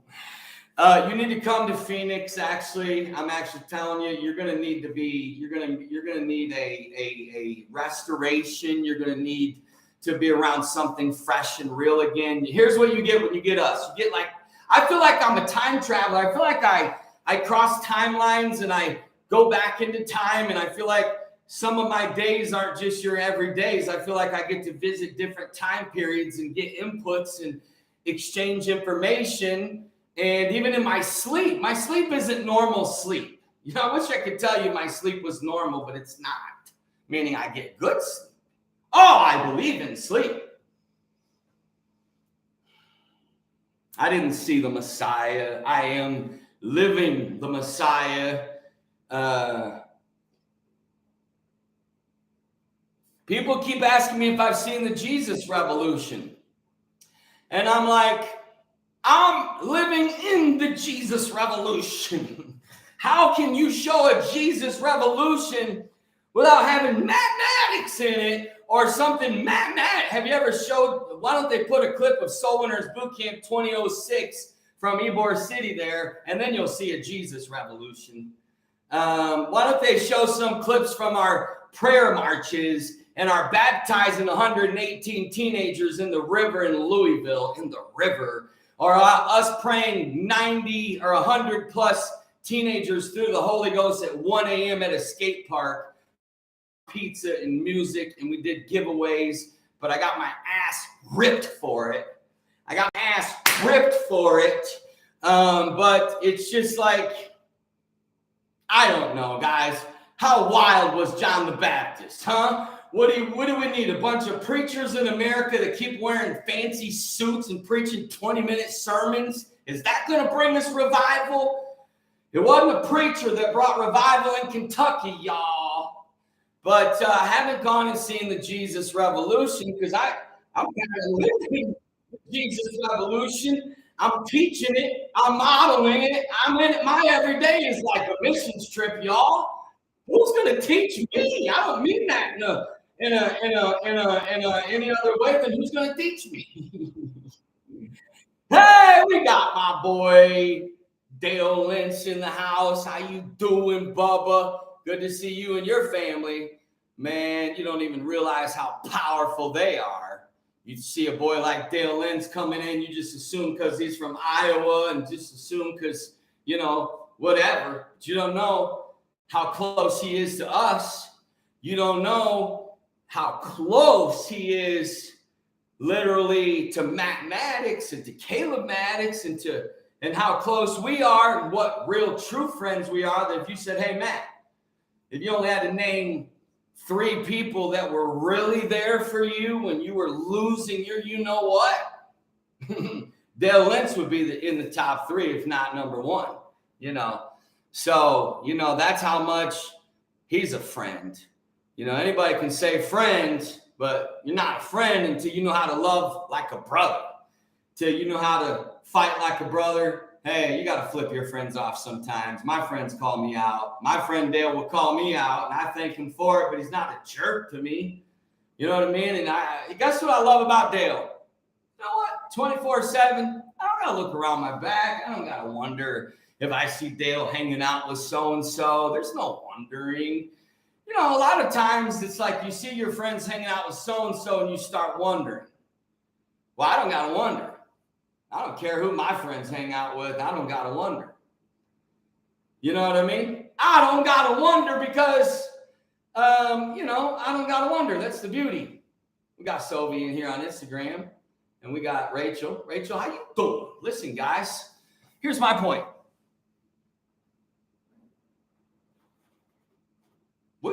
We got kind of, can anybody remind me what I was talking about? Can anybody remind me the 2 or 3 things I was talking about in the comments, please, on Facebook or YouTube? Can anybody remind me? I will dance, I will dance like they did dance. Oh yeah, what about when the Spirit of the Lord comes upon you? What are you going to do when the morning comes out? What are you going to do when fire comes back? Hey, what are you going to do, my friends? You going to dance like David danced? Are you going to be too pretty? You going to mess up your hair, your dress? Oh, the dress-up culture in church has hurt us. Oh, they didn't do that in the Bible. I'm going to dress up before the king. Hey, before you pray in the morning, you better put your suit on. Before if your philosophy is I'm going to wear my Sunday best, man, you ain't been out west. You don't know it's like the rest. It's called the Sunday best. My friends, you.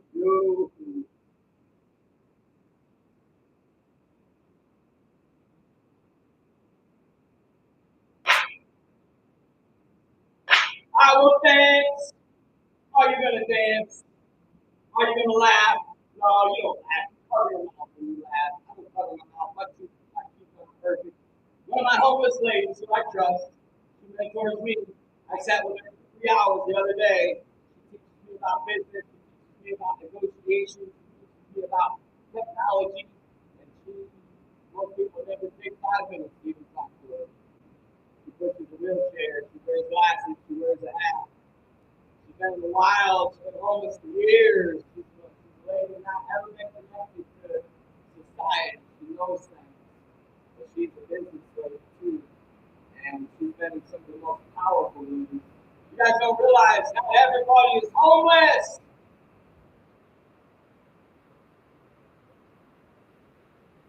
I go off. And somebody asked earlier what I do for fun. I go off and I disappear. I need glasses, y'all. I got readers because I haven't taken the time to go get glasses. But what I do for fun, guys, I'm not joking. You think I'm joking what I'm about to tell you. If you think I'm joking, you don't know nothing yet. If you think I'm joking, you're choking. How you doing, everybody? Listen, we got people jumping in on Instagram. What are you going to do when they open up my social media? Oh, they won't catch up with me. They won't even be able to compete. They're going to feel defeated. Not want to compete. They'll feel defeat because they'll be like, we'll never be able to catch up with him. Oh, no, my friends, because 2020 was the Great Awakening. And I kept telling everybody since 2018, believe it or not, all the toilet paper on my head and all the me going batshit crazy on the internet. Some of us out here were prophetic. Some of us out here were just trying to wake you up and shake you up and get you on your knees and get you praying and get you paying attention to what's coming. There wasn't one thing I did that I didn't tell my son ahead of time, down to that dramatic, remember? Everybody pray for Caleb Maddix, me being lost in the desert, acting like I'm losing it. Everybody remember that? Remember that 3-hour Facebook Live? And I told everybody I was going to prison. I was having a baby, and the shocking truth of my son's $30 million company. Remember that? Y'all remember that? Well, when was that? 2019. What happened in 2020? Huh? What's going on in our society now? What's going on in America now? You guys just care about the NFL. You just care about the Grammys. You just can't wait till the next Netflix series. I even watch people post on Facebook, bored, all out of Netflix stuff to watch. What else should I watch on Netflix? They will go and they will throw away their Bud Lights. Wow, they have Netflix at home, go to Starbucks, go to Disney, and buy off Amazon and go shop at Target and vote for politicians that are pedophiles and criminals. And yet you don't realize how twisted and hypocritical people are being out here, and people have been. But anyways, how you doing? My point is it's like David danced with all of his might, my friends. You have to know the power of dancing. Dancing should be a daily occurrence. You should be dancing at home. You should be dancing in your prayer. You should be dancing with your lover. Your children should be dancing at home. Guys, church should be daily. The Bible says it was daily. Give us this day our daily bread. They went house to house daily. It wasn't Sunday. You're patting yourselves after the Catholics. Y'all are Catholics and you don't even know it, but it shows it. How you doing today? Yeah, because you're in your head. You don't. Who's an artist? We're all artists, huh? Who's a painter? We're all painters. You lost the painter in you. You lost the dancer in you. You lost the lover in you. And a lot of you lost the fighter in you. You ever heard of Mama Bear, Papa Bear? Well, where's the Mama Bears fighting for the America? Because your children are in trouble, and the youth and the children of America are in danger, and the mother bears better get to mother bearing, and the men better get back to being men, and the prayer warriors better get back to being prayer warriors, and the givers better get back to giving, and the workers better get back to working, and we all better go to the fields, to the fields, to the fields. To the fields, to the fields, to the fields we go, to the fields we go. We don't have time for another production. We don't need any more entertainment. We don't need another conference. We have starving people in America. We have conferences happening where people are profiting, and in the name of Jesus, we have conferences happening where people are not able to come because they can't afford the registration. Oh, I ended registration at Soul Winners Bootcamp long ago, and it killed the business side of it. And all my team was telling me, Maddie, you got to charge registration. I'm like, No, we don't.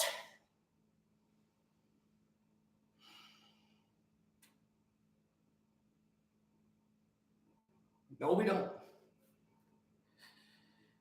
No, we don't. No, we don't. No, we don't. No, we don't. The treasure is in the field. The coin is in the fish's mouth. We don't need fundraisers. I told the church I pastored, we're not going to grow this church with peanut butter sales and car washes. Our young people aren't going to have to wash cars.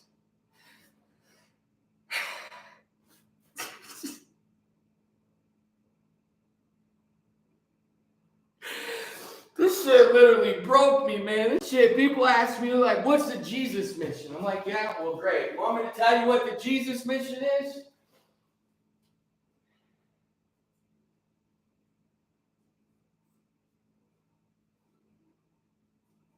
I forgot. I don't have my rosary on. I don't like to do my days without this because this was given to me by an angel. And we're in times of war, and we're in times of being humbled as a nation.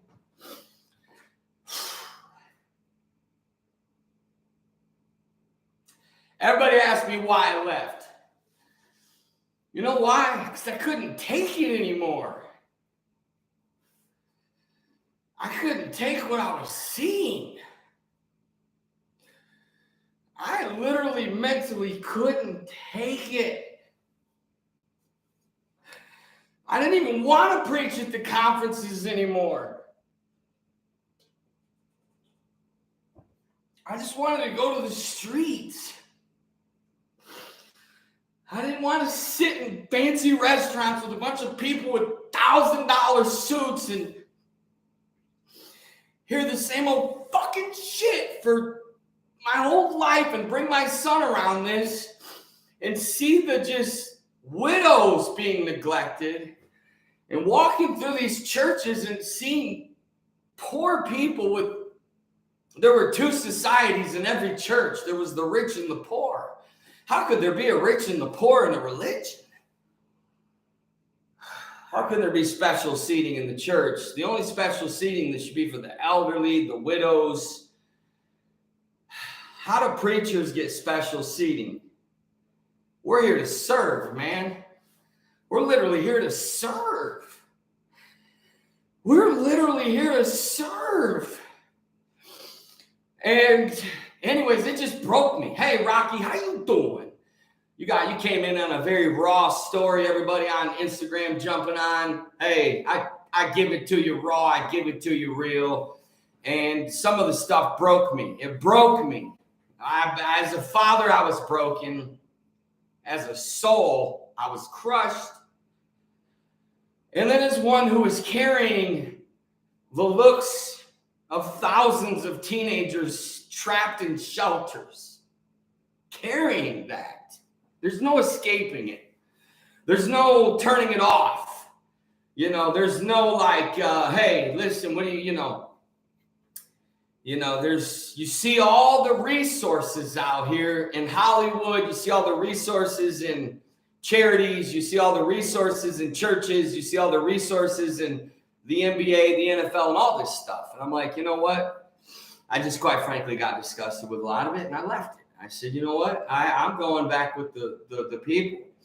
I went back. I went among the poorest. And even when my son and I had success and got into all that, that's why I burnt the ships. That's why I did what I did in 2018.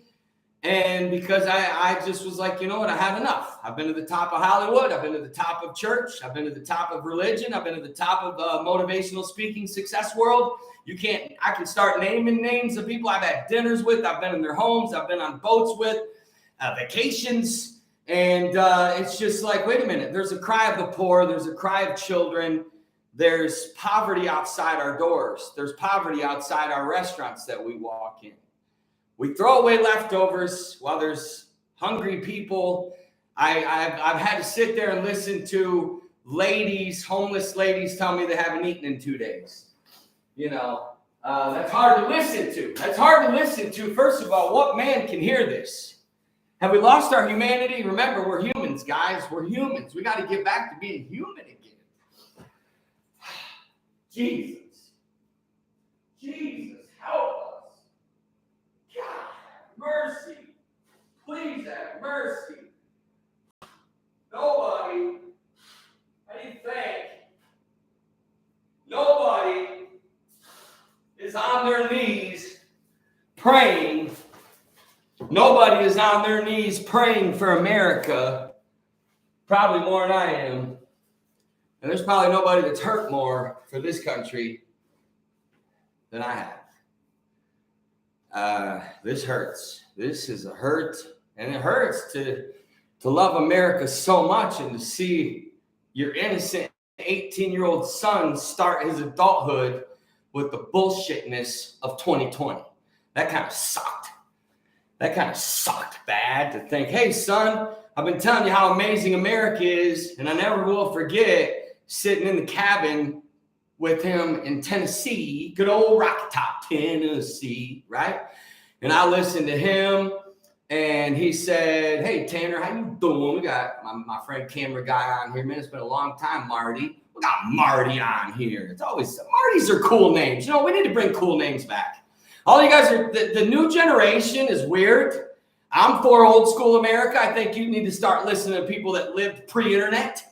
I think there's two contrasts. There's people that have only had the internet, and then there's people that have lived a whole world outside of the internet, outside of social media. We lived in the 80s. Come on, we know the 80s. Some of you know the 50s. Boy, I have regular conversations with people that lived in the 50s. And if you don't slow down and start talking to our Vietnam vets, there's not going to be too many more left because of age. And then all that wealth of wisdom and all the people we were supposed to love and honor. And now they got to go back and report to God, yeah, America, Babylon, Egypt, whoever we are. They gave us, we had all the wealth, all the resources, all the influences. We had all the power. We had all the resources. And you shit on your veterans as a nation. You shit on your animals. You shit on your children. You shit on your hardworking fathers. You shit on the mothers. How the heck can you put pressure on mothers? Don't you understand the last people that should be feeling stress on this planet are the mothers? You hear me, my friends? We owe it to our children, our animals, Mother Earth, our mothers who are taking care of our children, which is our future. Our teachers shouldn't feel stress. Our mothers and fathers, we need to set the fathers free, my friend. We need to set the fathers free. We need to set the fathers free and stop emasculating the fathers and the hardworking men of our planet, the hardworking men of our countries. Shame on any of you that insult them, that emasculate them, that do injustice to make their lives tougher. Shame on you. Shame is your name, and your name is tarnished. Do you know how many people that were your celebrities and your leaders and your elites? Elite? What the flying flip is an elite?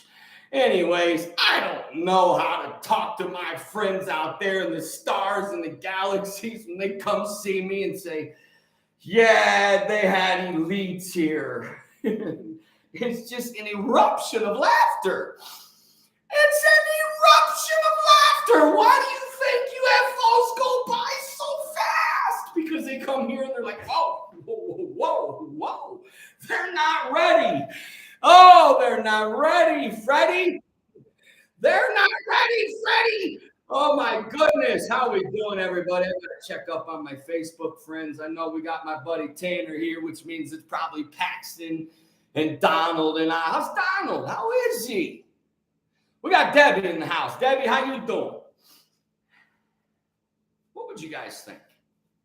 What would you guys think, okay? Here's my question for you. We are the future, guys. Quit Quit mourning over the past and start getting excited about the future. This land is your land. This land is my land from California. Hey, I'm going to have land in California. To the New York guy. Oh, I got New York roots. I got New York roots. When I go to New York, I told my son and I, we were in Central Park playing catch this year. Your fathers and sons need to play catch until you die. You need to throw the ball with your sons until one of you passes to the other side. Hey guys, quit fearing death and quit allowing the death of a loved one to just rip your life apart, because a death is a graduation, a death is a promotion, a death is welcome to the other side. Whoa, the other side. If you loved Earth, wait till you get to the other side. Wait till you see what's on the other side. You can't ride until you know what's on the other side. We got Debbie in the house. Anybody with the name Debbie's good. I met two ladies at In-N-Out yesterday. Their names were Jackie and Judy. And they were widows, and they were the cutest. They were the cutest little elderly widows. I hugged them because they were just adorable. They had personality. They were cute. They were feisty. And I said, I want your guys' cell phones. And they laughed at first, but they, of course, gave it to me, and I got their cell phone number. And I said, the reason why I want your cell phone number is this. Carol, what are you wanting me about? Carol, what are you in my face about? Carol, listen, you need to follow her. You love her. That's my best friend's widow right there. That's somebody we're going to spoil. Hey, the future of America is spoiling our widows. The future of America is spoiling those poor kids in your church and not leaving them behind when all the rich kids get to go to youth camp. Hey, why don't you take all the poor kids shopping too? And definitely make sure the fatherless kids have clothes and shoes. Jesus, you don't make sure every fatherless kid in your church has a bike, new shoes when school starts, and at least 3 to 5 outfits. Gee, you're going to make them dress up. Go take them shopping. I had a lady in my church when I was a pastor. I wasn't a disaster. I was a pastor. I was a master.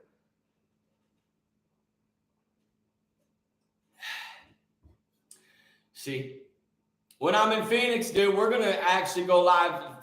Chris, you'll be waking up, hearing me live, and you'll come in and you'll grab that coffee, piece of toast, possibly. Dude, you know that breakfast place in Old Town Wake? See the breakfast place where I'm living now. Who like a breakfast in the morning breakfast? You know what? I'm tired of restaurants sucking at breakfast. I'm tired of restaurants sucking at food. There is no reason to suck at food. And food these days sucks. But no, it doesn't. Food these days is amazing. You just got to know how to do food. You got to know how to bring food home. Say, for example, if I wanted Outback. Well, I know how to make Outback way more amazing than even what Outback did. So what I like to do is DoorDash stuff, bring it home to my kitchen, and then put the Matt Maddix touch on it. That's what I like. That's what I like. That's why I ride a bike and love to hike. Listen, hey, a lot of you don't even bike ride anymore. What the heck? How the heck have we lost bike riding? You go to neighborhoods, you don't see people bike riding. You go to parks, you don't see people bike riding. Hey, the future Earth, future America is going to be bike riding, hiking, camping, fishing. Come on, four-wheeling, jet skiing. And it's going to be for everybody, not just the rich. Come on, we lost the witch, so everybody's going to get rich. Hey, the wicked witch is dead. Come on, the spells are broken, my friends. We won, we win, we win. We didn't sin, we win. We're not sinners, we winners. Jesus died for sinners and turned us into winners. And we are sons and daughters of the Almighty, the Lord Almighty, my friends. And no wonder my man David, oh, my man David, my friends. You ever thought about David? King David? King David. Dance. I'll do that. I will dance. I will dance. Will you dance? I will dance like David dance. Yeah, do it like David dance. You know why? Because he did with all of his might, my friends. Hey, if you're going to do God, you do it with fire. If you're going to do Jesus, you do it with humility and you go to the poor. If you're going to do Jesus, it's about giving. It's about the streets. It's about the neighborhoods. It's about the highways and the byways, baby. He said, if you're going to have a party, the first people you invite is the poor or you're a whore. On my heart, I will dance like David dance. Will you? I will. I will dance. I will dance like David dance. I'm too good not to be viral on TikTok. I will be. I just held it back. I held it all back. My angels held it back. Don't worry. You won't be able to get rid of me. You'll see me everywhere. Even if you unfollow me, you'll still see me. Even if you block me, you'll still see me. Even if you hate me and want to shoot me, you can't.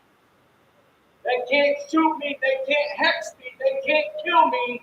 Oh, somebody, and they sure can't stop me. Oh, you know what it's like when you got God's favor. You know what it's like when you got God's protection. You know what it's like when you got angels. You know what it's like when you got a mission. Hey, miss. A lot of you getting into modern day Christianity, you're getting screwed. You're getting screwed out of your experience. That's why you need to come to the Jesus mission so you can know what it's like in the real, in the gutters, among the poor, so you can see miracles. So you can be a disciple, so you can see the nature of the streets. It's not always spiritual. Sometimes Jesus, he ate fish with his disciples. He sat around and broke bread. They drank wine. They sat in the mountains, my friends. They sat in the mountains. I'm going to dance. If I'm going to go dancing, then I'm going dancing. And I don't care who's looking. I care who pulls out a video, and I don't care if I'm recording 24/7 anyways. Hey, listen, we're on recording 24/7, my friends, aren't you? Everybody's like, don't take a picture of me. I'm like, we got pictures being taken of you about that. The other day, I was talking to a couple people, and the dude walks by, video recording us.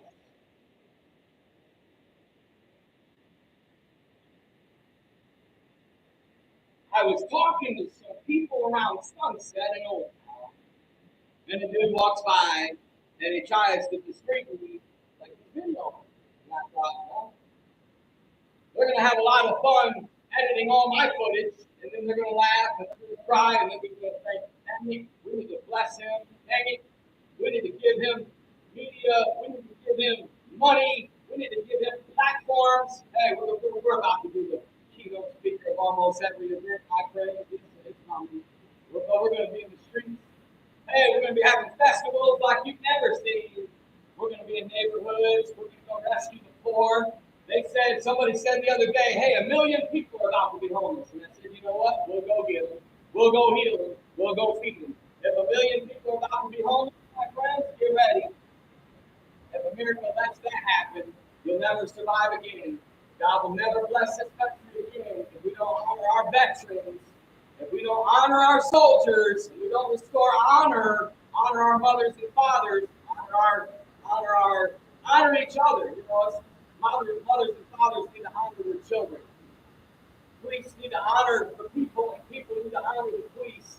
And people of other color, I'm done with black and white. I'm not white, they're not black. They know they're not black. Screw that shit. They know they're not black. They know they're not black. They know that those frauds at Black Lives Matter, they know they were frauds. Oh, my beautiful people, my dark family, they know they're not. The dark ones, ooh, you got trouble coming. Your white people with power, your white fraud criminal people with power, you got trouble coming, my friend. Boy, do you got trouble coming like you can't fathom. Do you hear what I'm saying, my friends? There's a transfer of wealth. There's a transfer of power. There's a transfer of media. There's a transfer of, there's an awakening. There's lights coming on. We have guests from other planets. We have angels. We have animals that aren't even animals. We have children that aren't even children. We got humans that aren't even humans. Hey, somebody, how you doing? Pray for us all in Jesus' name. You better believe brighter days are coming.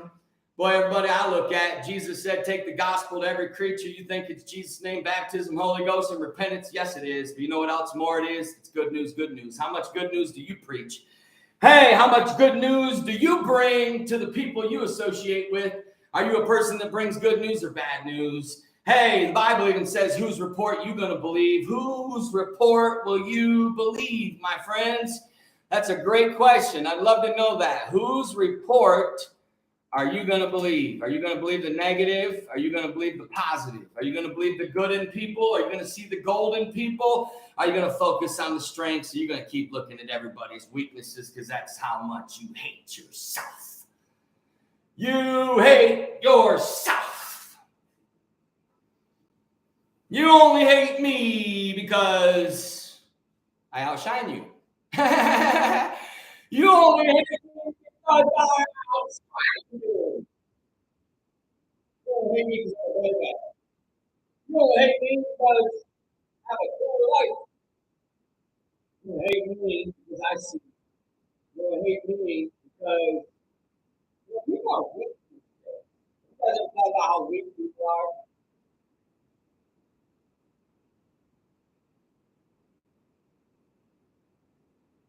That's a great question. You want to believe God's report? Then you handle God's report. What if God said, hey, you've been inside too much? What if God said, hey, you've been sleeping on your bed too much, you need more time in nature, you need to go feel what the homeless feel? That's why I went homeless. I had to feel what they feel, my friends. I had to feel what they feel. I got to keep it real. How we doing, John? In Jesus' name, I'm speaking life to all of you watching. It's Matt Maddix. Some questions. Miracles are coming to you. And some of you know, some of you are not getting miracles. Some of you are going to get a good old-fashioned humbling. Some of you are going to get an awakening. Some of you are going to get a trip through the desert. Some of you are going to get a trip through the trusting God and living by faith. Some of you are about to lose all your wealth. And I don't mean to hurt your feelings in saying that. I know that don't sound prosperous. It might be more prosperous than you realize. Some of you are about to lose everything to gain everything. I know what that's like. I can tell you that story. I know what it's like to lose it all to get it all. And if they ever talk about that scripture in Proverbs, if anybody knew Solomon did, if anybody knew Solomon did, my friends,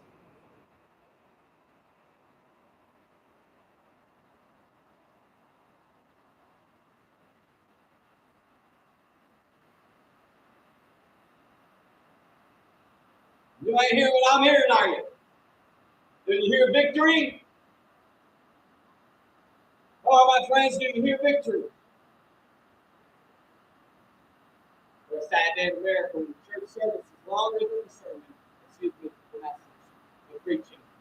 Wow, how is it that out of the whole production, preaching is the shortest? Is that church? I don't know. Is it church or is it Christian theater? Is it a motivational sermon with a gospel flair, just like there's Christian rap and there's Christian hip hop? There's also Christian church. There's also theater. It's also just basically some concert and motivational sermon. You might as well just start going with motivational speakers in your churches. Because preachers are just preachers. You can't spell preach without each or reach.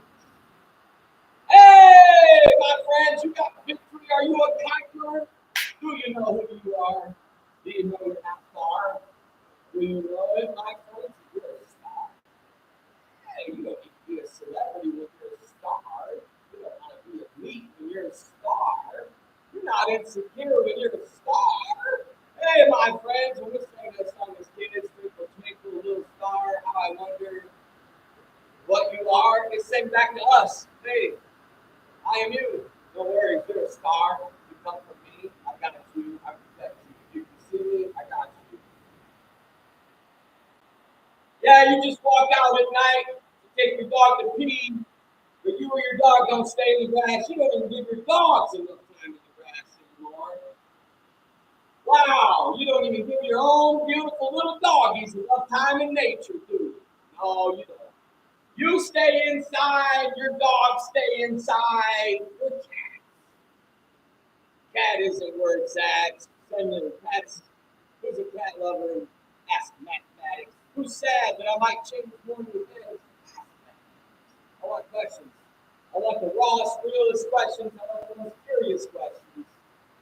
I need to know who's curious. Who is curious in the house? Is anybody curious?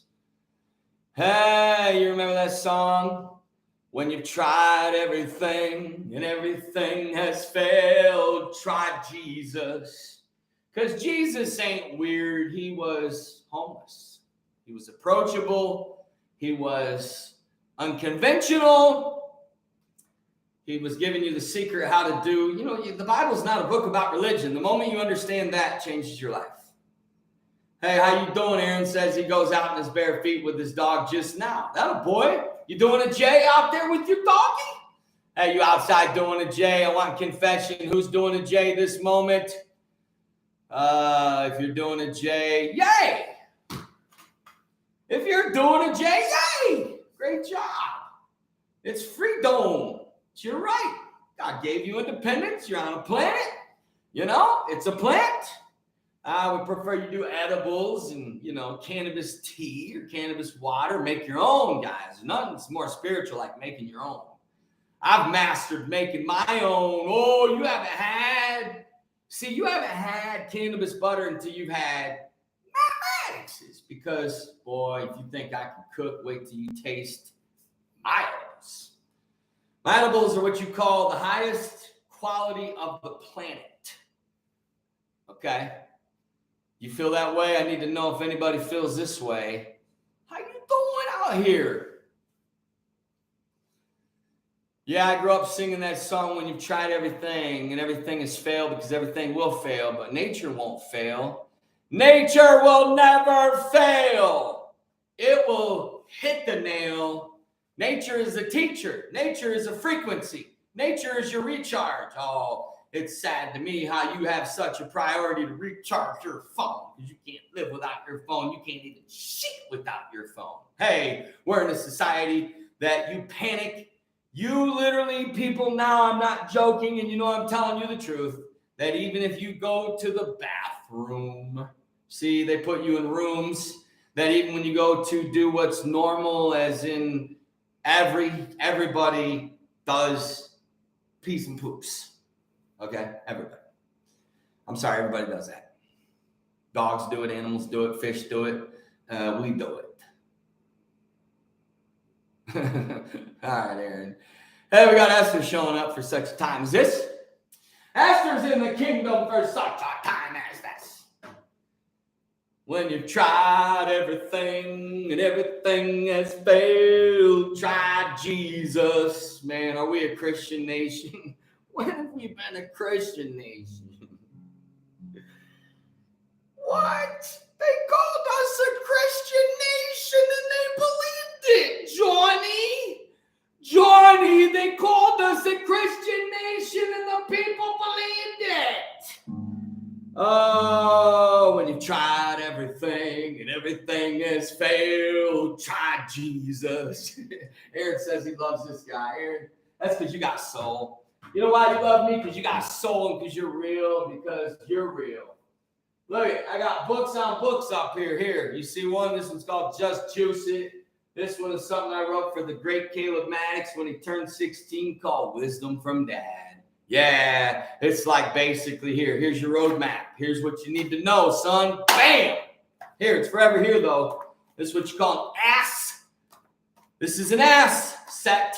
This is an asset. Hear me, my friends. This is an asset. When you write a book, this is legacy. This is something they want to burn these. You don't think they want to try to burn my books? They want to burn my books. No, they don't. They're going to take my books and put them all over the world. You'll see more Matt and Caleb Maddix books in the future than any. You can name the top 10 preachers, the top 10 motivational speakers, the top 10 politicians in our current generation, and none of them will write more books or have more books all throughout this land. None of them like Matt and Caleb Maddix. None of them. no preachers, no politicians, no motivational speakers. Hey, they had motivational speakers down there. Say what? They had motivational speakers.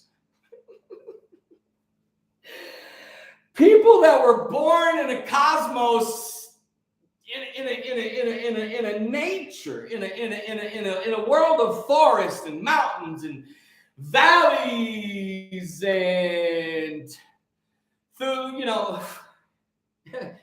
a world of planets and solar systems and sunshine. I'm walking on sunshine. You walk on sunshine, I walk on sunshine every day. Why do you think I live in Arizona? Because it's the most beautiful place in America.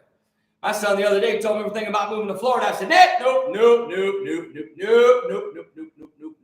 No, the other day I asked my son, I said, give me a list of all the countries you've been in lately. So here's where he's been. Calgary. Oh, Calvary. Oh, Calvary. Please, please speak to me. Tell me how much I owe. I have to repay. You ever feel that way? Hey, they preach about his death. They preach about his resurrection every year, but doggone, the Christian theater, the show, the over trying to get people to join your church, and you're looking like weird asses about it. Real people don't want to be entertained at church. Real people look at that. Like if I try to bring my homeless people and my sinners that they want, us sinners, that they love to report because they love church growth and it's about the numbers and stuff to their friends and at conferences and shit like that. It's like, hey, sail on. When the water gets high, sail on. I've just had to sail on. I'm a sailor. I cuss like a sailor because I'm a sailor. I might cuss like a sailor. It's because I'm a sailor. I've had to sail on because the water got high. Oh, yeah. When the water gets high, just sail on. Even when the wind starts to break, sail on. It's just a matter of minutes till the ship comes to get us, and we'll all be in it. I wish I could tell you everything, but no, I don't, because you can barely handle. Everybody says, Matt Maddix, you're wild. I'm like, what? I've been mild. I've had to hold back for all these people out here so many times. Jesus, I felt like I've been in a zoo myself. They just keep taking pictures and videos of me and, hey, I've been a lion out here. I'm like a lion they put in the zoo. And I'm like, Jesus, have mercy.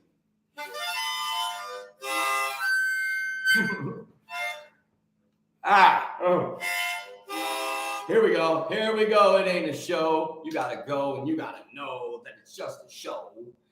It's just a show. But yeah, I know. It's like they had motivational speakers because we need to be motivated. Well, you don't need to be motivated when you find Matt Maddix. Think my son needs motivation? No, he had 17 years with me. Hey, he don't need to be motivated because he is motivation. They say, do you meditate? And I say, do I meditate? Do I meditate? Do I meditate? Are you asking Matt Maddix if he meditates? I am meditation.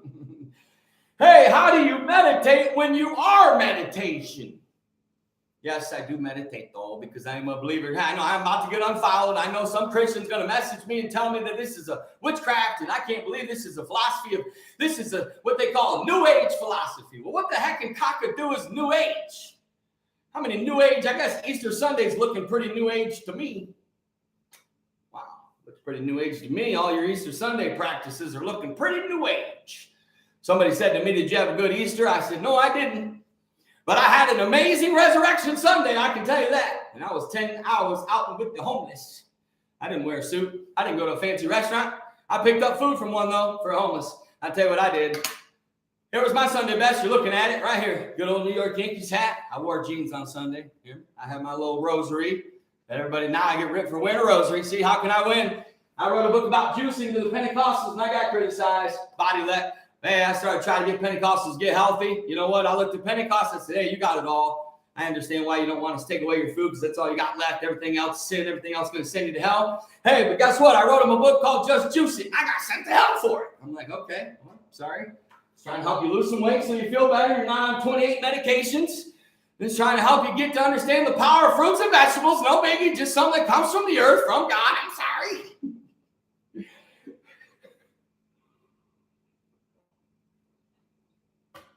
Yeah, they get 10% equity out of you, and then they build congregations with no gyms in them.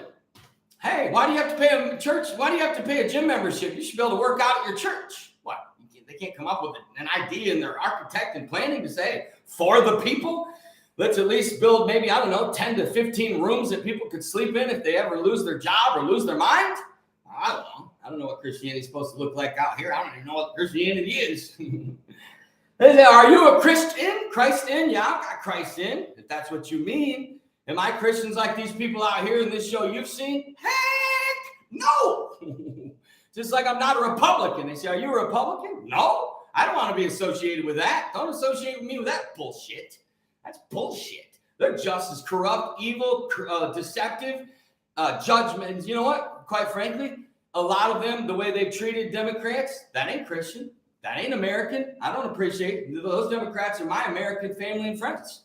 You know, even the trannies, the homos, I love them. I got family and friends that are tranny and homos, and I don't agree with it at all. I don't understand why a man wants to put a dude's penis where another dude shits. I'll never understand that. Me, I love ladies. I love the way they smell. I love their legs. I love their breasts. I love the way their vagina feels. I love vagina so much. I won't even do anal. I had a lady one time ask me can you do anal? I said, absolutely not. Listen, that's just, everyone has their own sexual boundaries. That's my only one. I'm not going back door because guess what? I want to be in the front door. So it's like, friends, my question to you is, who are you going to be in 2023? We got Sergio in here. Meaning I know we got children and teens that watch me, and guess what? You're the parent. You don't want it to happen, tell them no. When they're 18, they will find me. Hey, you better not keep your kids and teens away from me or Caleb Maddix. So I say, listen, you got Caleb Maddix for your kids and teens. All right, listen. Your 5-year-old shouldn't have a phone anyways. You know, we got kids nowadays that know more about iPhones than their parents do, and they're 6. They're 6 years old. I know 6, 7-year-old kids that know more about their iPhones than CEOs, pastors, and parents, and judges, and politicians. They can whip through that phone like you can't fathom. Hey, guys, there's 2 things that are undefeated out here. I'm not sure if you're aware of this, these 2 things. I don't know if I'm going to have to say it out loud if I get flagged. I don't know if I get flagged for saying these words. Okay? So you feel me? Hey, I don't want you to feel me. I want you to feel you. You have the power. You have the brain. You have ears, you have eyes. I want you to use those things again, and I'm giving you permission to go ahead and be independent, and go ahead and be free, and go ahead and be a badass, and go ahead and be vocal and pushy and expressive. And guess what our favorite word was? You know what Caleb Maddix and I's favorite word was? Scrappy. We were just scrappy. Hey, we were never professional. We were scrappy. Hey, you can block me, but I'll still find you, and you'll still have to see me. So you might as well just stay around. Stay around and just process it. Don't try to turn me into a religion. Don't try to make me your Santa Claus. Don't try to make me your superhero, your Jesus, or your celebrity. Hey, I'm just Matt Maddix. I'm here for you. I'm here to show you you, and I'm here to remind you of your power, your authority, your wisdom, your genius. You got genius inside of you. You've got books inside of you. You've got businesses inside of you. You are a creator. Don't come telling me we're made in the image of God and then shit on us. Listen, we got to get back to respecting people. We got to get back to loving people. Everybody's going to have differences and different faiths and different beliefs, and there's different cultures, and there's 195 plus nations out here, and all of them are different. All of them have different philosophy, different ways of life, different languaging, different language patterns, different ways of running their country. Every family has a different way of running their family. Every man and wife should be able to run their home the way they want. You know, come on. We need to get back to just being American, human, and whatever nation you're from. If you're Canadian, be Canadian. Doggone it, restore the Canadian culture. You know, if you're Japanese, quit beating us in baseball because that'll never happen again. You might as well, if you're Japan, and Japan follows me and listens to me and transcribes my stuff, well, first of all, congratulations for beating the shit out of Team USA in baseball. And I'm just embarrassed and just absolutely shocked that happened. And congratulations, you have advanced. It's probably because all of our ball players got the, you know what, and they're so dumbed down. I don't know. They probably had sex that night. They wouldn't have if I'd been the president. They wouldn't have if they would have brought me in and say, hey, we need you to kind of be the mental coach of our Team USA baseball players. They would have gotten an ass chewing that would have lasted till 4 a.m. I'm not joking. You think I'm joking? They wouldn't have slept. They wouldn't have gone out drinking. They wouldn't have gone. I said, you know what? You're not having sex for 14 days. The next 7 days, you're going out with our soldiers in the forest. You hear me? You're going out. You're going to sleep outside. You're not going to have your phones. This is doggone ridiculous for you to go and lose to Japan in baseball. Hey, the one thing you don't do is you don't lose to Japan in baseball. You don't lose to any other nation in baseball. You hear me? I'll be a little bit merciful losing to other people in soccer. I'll be a little bit merciful. There's one thing that never happens. You don't ever lose to Japan in baseball. You think I'm going to get over that? That's going to take me 10 to 15 to possibly, I might be just as pissed when I'm 90. I might be angry. And and Bible says, be angry and sin not. You know, everybody's like, you're angry. And I'm like, well, doggone it. Anger is a gift. You know, problem is we try to get rid of expression and we try to get rid of passion. You know what happens when all the people of passion are removed off earth? Good luck. You guys are going to be animals in the zoo. You know, you're going to be led like a sheep to the slaughter. You know, go look at what they do to the cows. That's what they're trying to do to you. Hey, they want robots to have it all. They want to control. They want to put fear on you. They're trying to kill you. They're trying to take your kids. Hey, how spiritual is it that when a baby is born, why does it go into the hands of doctors and nurses and they take them away from you? Because it's spiritual. From the moment your baby is born, they're trying to take them away, my friends. There is a war from birth to death for your soul and for your children's soul. Don't ever sell it. Don't ever bow to Satan. And you know, a lot of people say, well, I won't bow. Well, you did in 2020.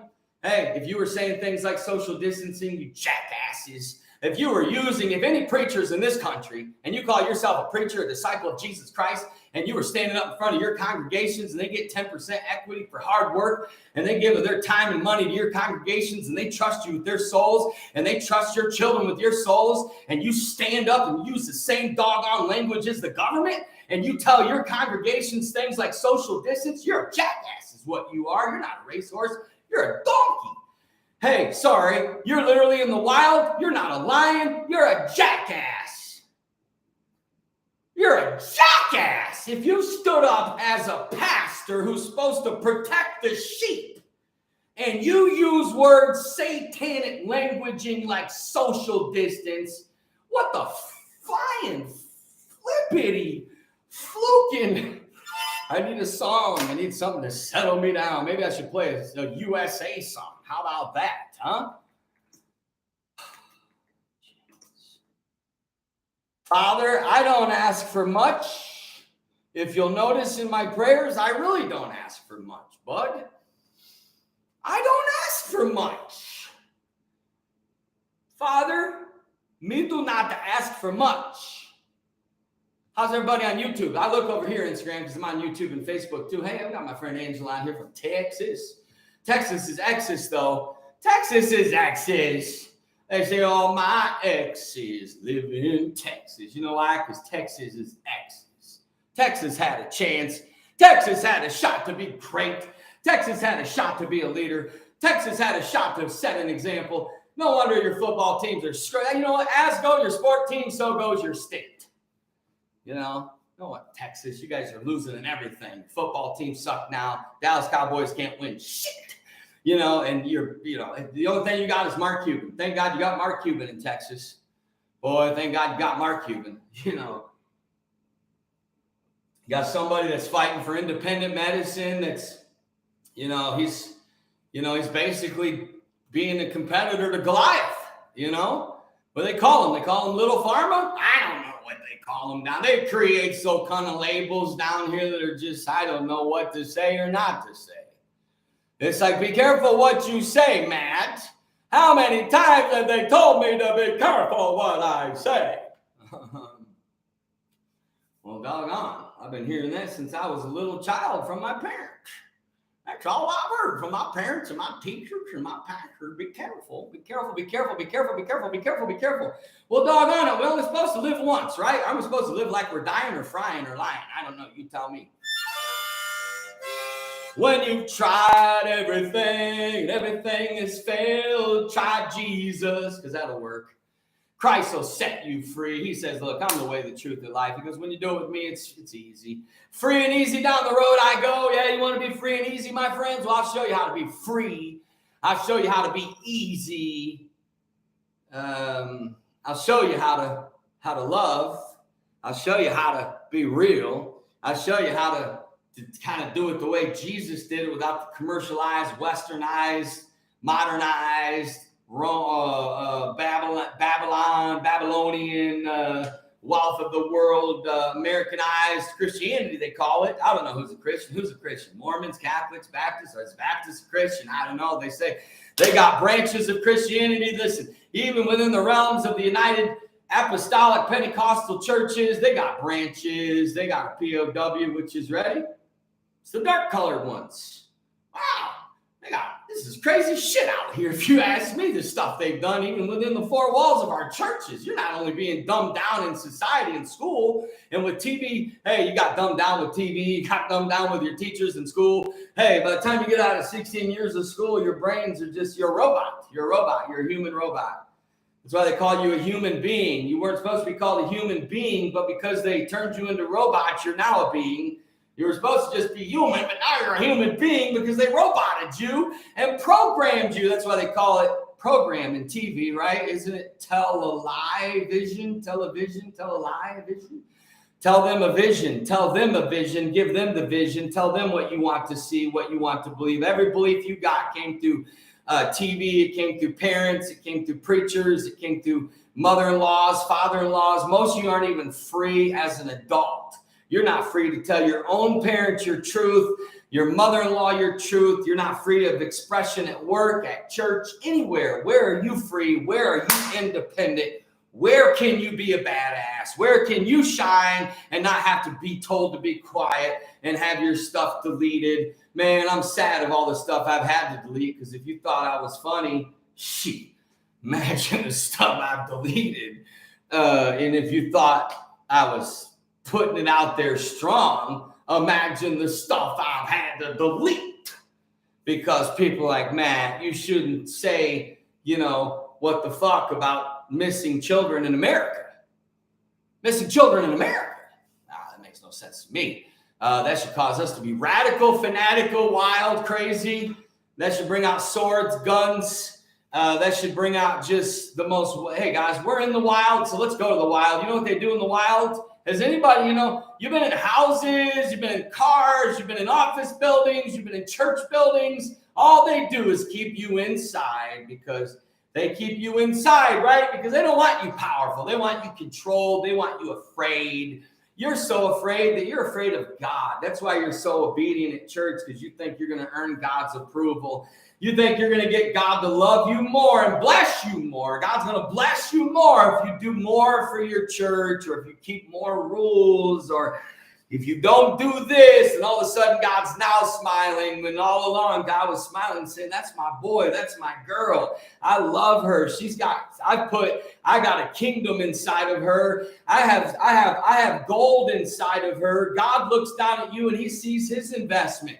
He sees his deposit. He sees it. Wait a minute. Imagine someone that knows. Hey, imagine a parent that knows, hey, I've hid away $10 million for my son and he doesn't know it, right? But God's hidden things away for you and you don't know it yet. You don't know how God's about to bless you. You don't know that some of you are getting ready to go straight to the top so fast. You're going to sit in the most powerful rooms. You're going to meet the most powerful, real, humble, just awesome people. And you guys got to open your mind, guys. You can't figure it all out in one lifetime. It's his story. We're going to have an eternity to get to travel to all the planets, all the places, all the states. You know, guys, this beautiful earth, you're going to get to experience it all with a body that doesn't die, with a body that doesn't get sick, with a body that doesn't, you're going to get to experience literally eternity. We are eternal. We are from God.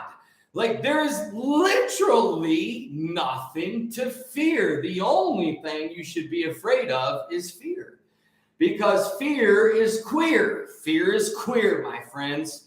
Gays are not queer. We need to love the gays and lesbians of this society. But I'm done with the weirdness. I'm done with the weirdness. I'm done with your toxic ass Pride Month. I'm done with your toxic trying to put it in our faces. Look, you got your freedom.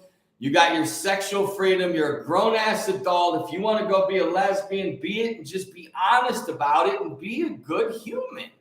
Just go and live an amazing life. And if you are a gay dude, go be gay. All right, I hope you don't. You're missing out. I literally hope you die. I'm sad. I'm not for it. I'm just telling you again, from a creation standpoint, just from a nature standpoint, I am 100% myself. Again, if there was no Bible and religion, let's just time out it for a minute. Let's just time out it, because I know this is a touchy subject, but let's time out. Let's just pretend there was no Bible and no religion out here. I would still be against homosexuality and lesbianism. Because I think a lot of it is birthed out of some bitterness and anger and sexual insecurity and sexual confusion and sexual scars from childhood, or something has happened. And I'm not slamming you or attacking you or ripping into you either, because it's normal. Some people literally have been feeling these sexual desires since they were a child, you know? And some of it sadly just happens. It happens to the godliest people. It happens to people that would shock the absolute you-know-what out of you. I've seen it happen to people that I knew that I would have never guessed in 10 million years. Right? But guess what, friends? It's among us. It's here. They're here. They're in our families. They're our friends. They're our co-workers. And they're in your choirs. And they lead your choirs.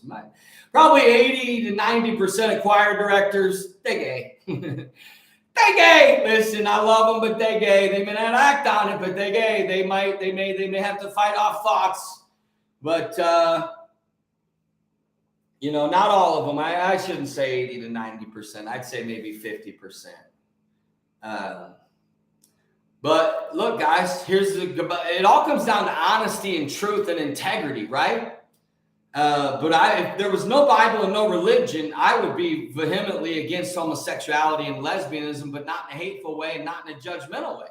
I would just want to sit across the table and say, look, if everybody became gay and everybody became a lesbian, you know, when old Ronnie Reagan said we're just one generation extinct, well, society forever ends, because there's absolute no possible way to create without a man's penis and a lady's cha-cha. It's literally 100% impossible.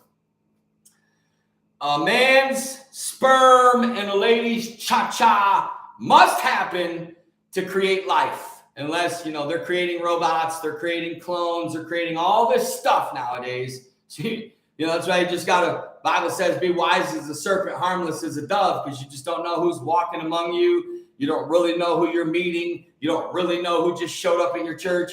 You don't really know who. So it's one of those things where it's like, look, just from a nature standpoint, from a masculine, feminine energy, even in nature, there's an attraction of masculine. Just nature alone is against homosexuality and lesbianism. And I don't mean that in a hateful way. I don't mean that in a way of like, oh, you suck, you're this. I'm saying, when I say nature, the flow of nature alone doesn't fit with homosexuality and lesbianism. That's my own opinion. Everybody else has a right to give an opinion. That's mine. Again, I pray for people because it makes me sad. It makes me sad when I see it, and I don't look at them with like, oh, they suck. I look at it with like, man, that makes me really sad, especially when I look at dudes. I'm just shooting straight. Look at me. I'm being, dude, you're looking at a man that's, I've had me some ladies, okay? I've had me a variety of ladies. You'd be surprised at my sexual variety with ladies. I've made out with ladies in their 60s. Make out, and I'm talking one of the most hot, erotic, sensual makeouts of life have happened with ladies in their 60s before. And I've with models, with heavier ladies, with ladies of other races, other nations. Whoa! Whoa! No wonder God said, whoa, hold on, Adam. Let me do something else. So just look at creation and you say, there's a man and there's a lady. There's nothing else. There's males and there's females. That's it. And males belong with females and females belong with males. And we are not supposed to have this toxic hate, fighting, division. Well, there's supposed to be such honor for each other because we come from each other and we need each other. I'm telling you right now, there is no way possible that the really true biggest problem is in our culture is that we have had too much masculine and not enough feminine, meaning none of this BS would have happened if more mothers were in boardrooms and more mothers were around decisions that were being made and more wives because they have a true intuitive gift. I want ladies around. I don't like doing anything without the intuitive voice of a female. They have instinct. It's a God-given gift. You got to honor a God-given gift. See, a lot of you, it's actually really bad for ladies to dishonor men, even if it's men in general, it's bad. You might have had a really bad experience with a male, even if it was the worst, say rape or being molested or saying just having whatever. You cannot ever, as a lady, become someone who hates men. Even if you had a man who beat you, worst case scenarios, you still cannot develop a hate for the masculine because that is unhealthy for your feminine. You can really hate the sickness of perversion, but you can't lump in, and just like we can't with ladies, there's men out here whose lives I've had my life twice dramatically, I wouldn't say destroyed, but pert near destroyed by a female. It's the greatness of Matt Maddix and what I could bring to this earth and produce and do, and the goodness and the talent, the creativity, the books, the courses, the movies, the mission, the block parties, the prayer marches, the baptisms, the preaching, the teaching, the speaking, you name it, the coaching, the mentoring, what I can bring to millions of young men in America, to our youth, to our kids, to our fathers, to our mothers, to our kings, to our leaders, to our governors, to people in high places. Listen, we teach people in high places, guys, and listen to our stuff. Let me fill my water. Let me fill my water. How's everybody doing, guys? You okay out here? I'm almost done. But I'm not done. I'm having fun.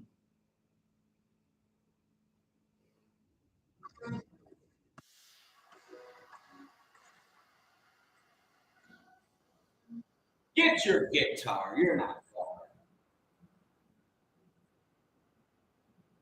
I'll be back. Uh-huh. That was, you know what? I'll tell you the doggone truth. I'll tell you the doggone truth with you Christians. You don't visit enough Jamaican or colored churches. Now, I'm not saying black anymore. I'm on a protest to say black, dang it. Colored churches. They're not even color, they're darker. They are dark families. Dark, that's it. There's only dark and light, and the light ain't white. It ain't white. You're white, you ain't right. Don't call me white. I ain't white. They ain't white. Tell us, we got to go the rough side sometimes. We got to say no to the devil. And sometimes I suffer. I suffer. I suffered for saying, you know what? Screw this. I'm going back to the people. I'm going forward. Shit, I'll be the motivational speaker. Oh, shit, out another preaching opportunity. Oh, shit. Yeah. I don't give a shit about the game. I don't give a shit about trying to be successful. And that was my belief, and that is my belief. Absolutely, guys. You guys loving this? Here we are, Ask Matt Maddix. That's actually the theme morning with Maddix, though, and maybe call it sunrise with Maddix, because the truth is, it feels like you got to start your mornings with me. You know what I mean? So, am I overthinking it? No. You're getting fire, whatever it is. I'll tell you what you're getting, because I get on my knees. You know what flows out of my voice?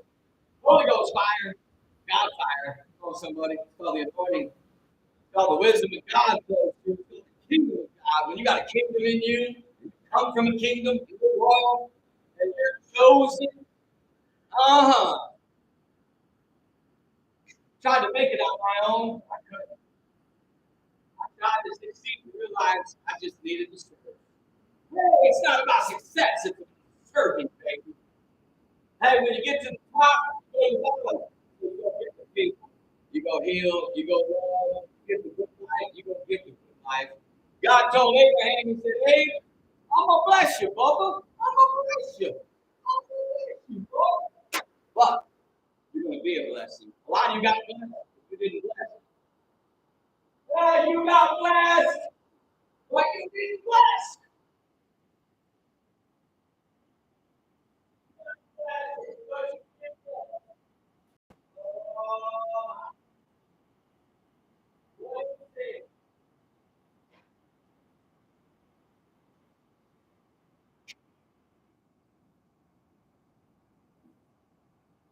Oh, the what?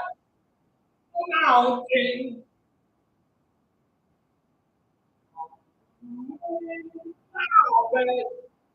Amazing. Don't worry. I'll be marching with the saints of God. I'm coming with souls. I'm coming with backsliders. I'm coming with the homeless, the fatherless, the widows. I'm coming with the chosen ones. I'm coming with the misfits. Holy shit, the misfits. Oh my, no wonder Rudolph wanted to go back to the Salem. You want to take gifts to the kids? We got to go to Misfit Island. Hey, he was Rudolph. Rudolph. No wonder Stephen chose Rudolph. Hey, he said, you know what? A reindeer that won't forget the misfits, he needs to be leading the sleigh, baby. It was Rudolph, that old red-nosed, forgotten. But he had to go out on an adventure on his own, didn't he? You got to get up the rough side of the mountain. You all quit whining. You got to get climbing. You got to quit bitching about the weather. Hey, you got to quit bitching about the climb. You got to quit bitching about it. You got to start creating, and you got to enjoy the journey. You got to enjoy the step. Who's here this morning? We got the homestead organic. Boy, I like anything with organic. I like organic food. I like organic food. I like organic people. Hey, my friends, I just need you to know you're going up.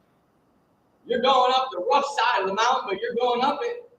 When you get to the other side, that's like David said, I'll walk through the valley. I'll walk. I don't got to run.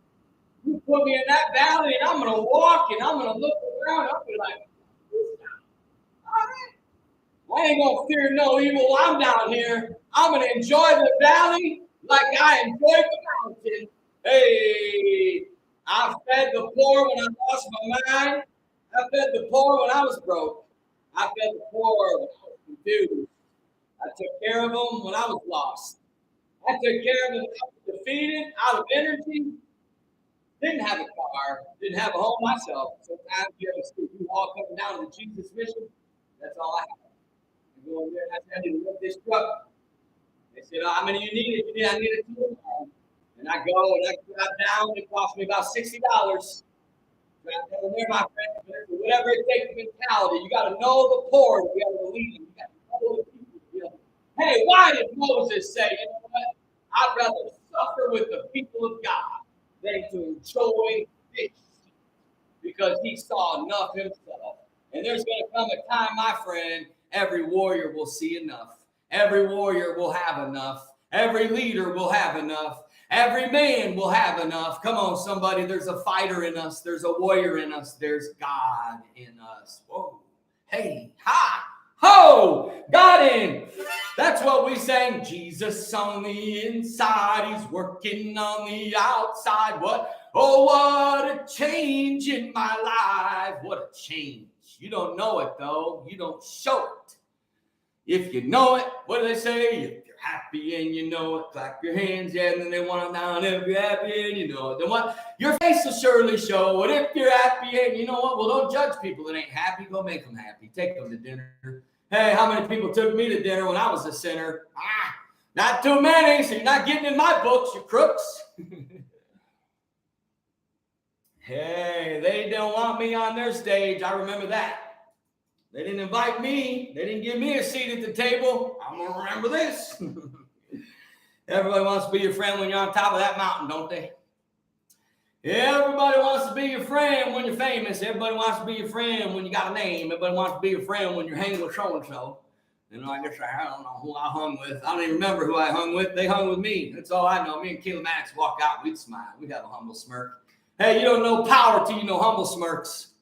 Humble smirk is when you know who you are in God and you know you're chosen and you know your future and you're incognito and you're just kind of there to gather information and inputs and observe and kind of bring energy, bring Jesus, bring the angels, bring a way of life they've never seen, bring it real. Oh, it made them uncomfortable, the realness. But they love. There was always a river of love flowing. Hey, it was a stream of hate, but rivers of love. David said, I'm going to walk through the valley of the shadow of death. It's just a shadow. It's just a shadow. Huh?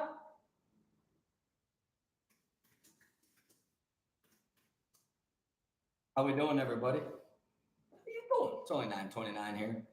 You're not appreciating the fact that I get up early for you.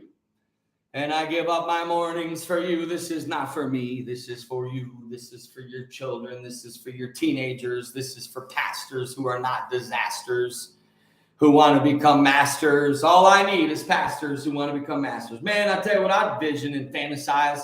I vision of sitting down with every pastor in America and talking to them. Boy, I could help them do it right. I could help them do it right, and then growth would be natural. It would be natural.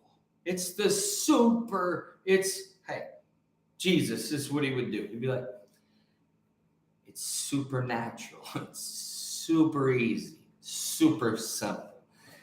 It's super natural for there to be miracles. It's supernatural for there to be angels among us. It's supernatural for there to be demons among us. What, you don't think there's demons? Darkness? What do you think this is, guys? Are you still stuck in your fantasy heads? Huh? Who are you? It's supernatural for us to just lay hands on the sick and they be healed. That's natural. It's, thank you very much, Homestead Organic says on Instagram. Oh, it's Tiffany from Mississippi. All right, well, I love Mississippi. Don't you sleep on Mississippi. Those old Mississippi ladies and gentlemen are good ones.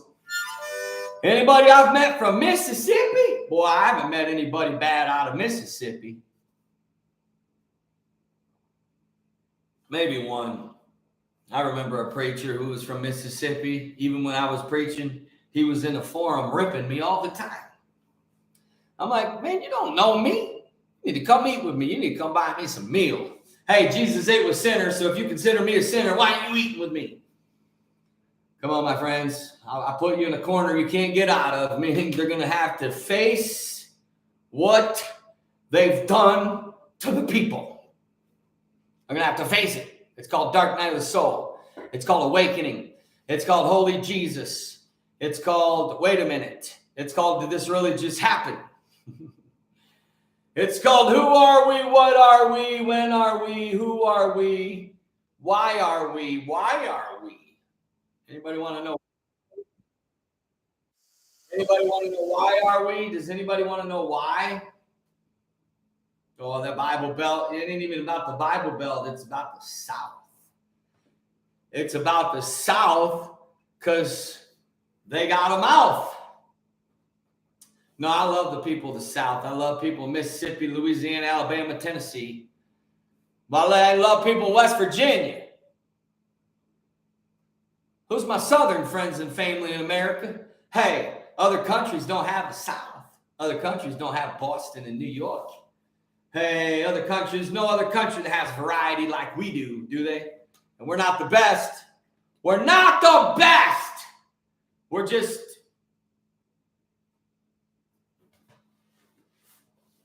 we're the best. Meaning it is the best. It is the best. I'm going to let y'all go in a minute. Got any questions for me? Final question of the day. Who is it? Who's getting the final question of the day could get a 10-minute phone call with me if the question is good enough. Who wants a 10-minute call with Matt Maddix over the next 24 hours, most likely today before tomorrow? You got to ask a good question.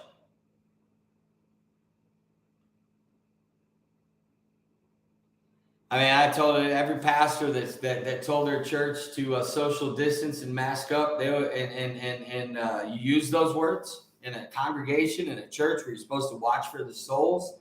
Yeah, you owe your people an apology. It's the right thing to do. It's the leader thing to do. Hey, I failed you. I did not protect you and your kids. I used satanic languaging, and I owe you an apology, and it'll never happen again. And that's it. People forgive. People move on. Ha! John Fulmer! Question of the day. This will be fun to talk to him today. We need to catch up anyways, John. This will be great. See, Matthew, Mark, Luke, John. Where's my Luke? I got my Mark. I got my John. I need my Luke. Who's Luke? Who is the Luke in Matt Maddix's life? Well, John?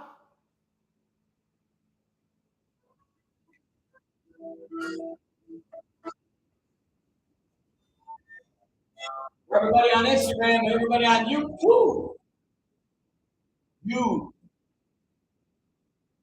from California, let's sing it today, will we?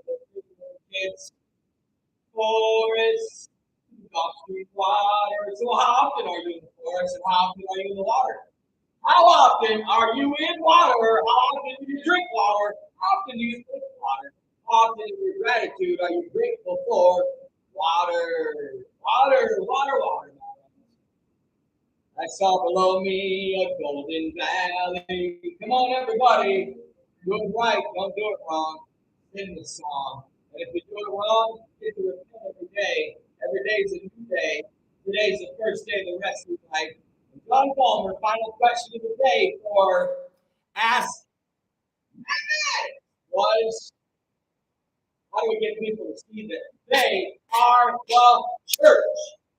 God, what Tyler, you can come on tomorrow on Facebook and come on live with me, buddy. I would love to have Tyler Stratton live. That's my buddy. He calls me Uncle Matt. We're buddies. He's one of my son's best friends, and I've known Tyler for years, man. I remember walking out of my apartment. He was sleeping on my couch. I said, "Who are you, bud?" He said, "No, my name's Tyler." It was great meeting you, man. He's like, So, great kid, great young man. He's the future of America. He's an American young man. He shows respect to humanity. And guess what? He's homosexual and he's a friend of mine. Well, I tell you what, I wouldn't want anybody to put Tyler in. He's a good soul. He's good to people. He tells the truth. He's not out here lying to cheat and rob people. He's a hypnotist. He can help hypnotize you to get off cigarettes. He can hypnotize you to. Are you still in Phoenix, Tyler? Where are you, Bubba? Where is Tyler? Where is Tyler? Tyler, where are you? How do I get people to see that they are the church? Let's do this. Oh, well, let's see, Mary. Let's see, Mary. Who did Jesus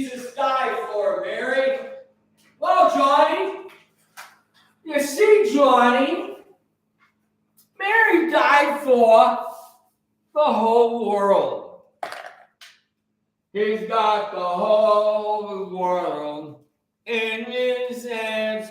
He's got the whole world in his hands. He's even got the little government in his hands. He got the whole wide world in his hands. He got you and me, brother, in his hands. He got you and me, sister, in his hands. Hey. Everybody on YouTube, everybody on Facebook, my sense of humor, it's a gift to you, but it may be coming across where it may hurt your feelings. Meaning, I can't help it. I'm not from here, but the best gum you'll ever chew are these ice cubes. You see this? I'm doggone tired of celebrities promoting products they don't believe in. That's hypocritical. It breaks integrity laws, and it lowers your power as a celebrity to do that shit. But listen to this. Bible said the government's on his shoulders. He can rise them up, he can take them down. Huh? Well, I don't know. Money. Johnny Cash. They said, how do we introduce you when you come speak, Matt? I said, you know what I want you to do? I want you to grab that microphone, put a big smile on your face, everybody. Hey, let's welcome Matt Maddix. And that's all you need to say. You give me that microphone, they won't need an introduction. Hey, they won't need an introduction when I get the microphone. Don't worry about no introduction with me. You just tell them, Matt Maddix is here. Come on, Matt. Does chewing gum lose its flavor? When I lose my flavor mark, I get a new piece. I believe in unlimited gum, so I don't act as if I'll never see gum again and chew it till it's stale. When it loses its flavor, just like salt, spit it out. So, give me a new piece of gum right now. These ice cubes, peppermint. Something about peppermint, though. You got to get more peppermint. Hey, you got to get more peppermint oil, peppermint. You need more peppermint in your gum, peppermint in your tea, peppermint in your juices. Okay? You get fired up about peppermint. It's not only a Christmas thing. It's not only candy canes. You get fired up about peppermint again. But anyways, my boy John Fulmer, who you need to follow, and any of you ladies on Instagram or Facebook or YouTube, he's single. He's an Oklahoma American. He believes in Jesus. He's an amazing dude. He's fun. He's radical. He's cool. He's smooth. He's smooth. You ladies like dude with long curly hair? Well, he's got long curly hair. You ladies got a fantasy with dudes with long curly hair? Well, you need to get my boy John Fulmer. Some ladies going to snatch him up. You need to go get him. You ladies need to get these good dudes I'm introducing you to, because they're not going to be around too much longer when the lights come on and we open this thing up. Boy, the ones I've been promoting, they'll have any opportunity they want. Any speaking opportunity, any dating opportunity. So you better hope I promote you. Amen? Can I get an amen? Hey, they say I was preaching better than they were saying amen. Not me. When I preached, they said amen. They said amen when I preached. Because everybody's like, yeah. People were like, yeah. Sinners would be like, dude, I love him. Backslidden PKs would be like, Dad, you need to bring him back. Youth groups love me. Elderly people love me in there. The churches love me. I was their favorite. They begged pastors to bring me back. Pastors didn't even like me. Their wives liked me. Their wives like me. John, how do we get people to see the church? Well, listen, buddy. Jesus made it very simple. You see, there's this thing called history. His story, well, it's a simple story, my friend. Let's talk about the Jesus story, shall we? Why don't I do this? Why don't I just go ahead and take myself? Okay, do you mind if I go ahead and do something this morning to answer his question? Because it's a good question. How do we got my boy R. Omar in from Gambia, West Africa. My son is going to Africa, actually. Who wants to hear the nations and countries my son's been in? I asked him to send me a list.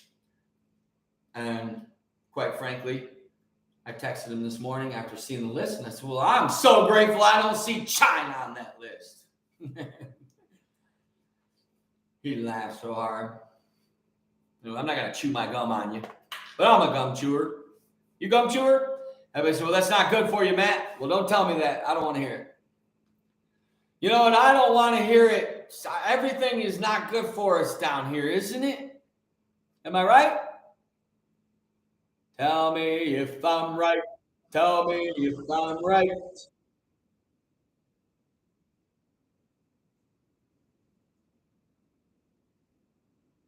Well, the church,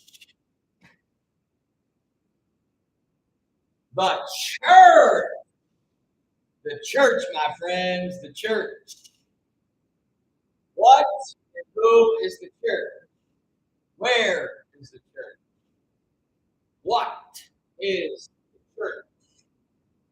Okay, is someone a church that believes in Jesus? Is it only a certain name? Is it only a certain belief?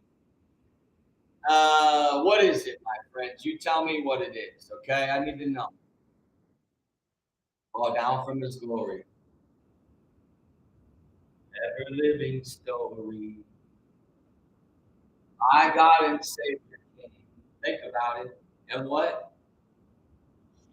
Jesus was his name. That's right. Jesus was his name. Johnny! Jesus was his name. It wasn't a game. It sure wasn't a shame. It healed the lame.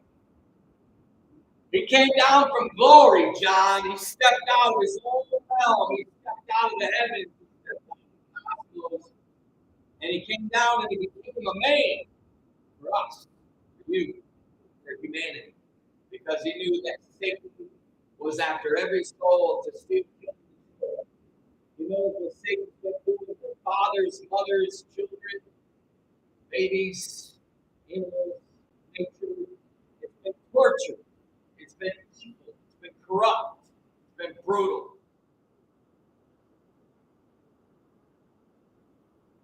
Oh my, there's something about it, y'all. So here's what happened. There's this thing that Jesus did for us while he was on earth. He came and he left the secrets. The secrets that would literally make the freest human walking this planet. Jesus came. Did he not? Did he not come, my friends? Boy, you got to listen to this voice in the street.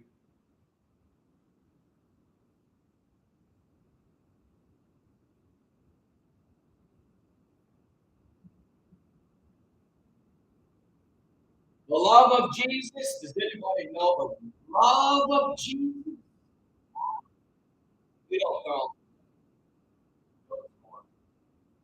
Boy, he loved them ugly.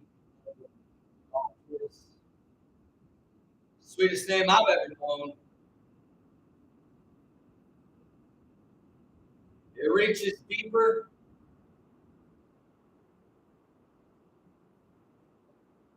Any sense. Wow, my friends, there's something about it. You hear me? There's something about it. That's so beautiful. Hey, the church is his bride. The church is what he his blood for. Oh my friends. If you're not listening to the best of England sing on the regular, you're missing out on what they call old-fashioned Pentecost, old-fashioned anointing. Someone lives it, walked it, 24/7. Spoke it, lived it, walked it. Possibly an angel from heaven. Oh, possibly an angel from heaven. You don't know.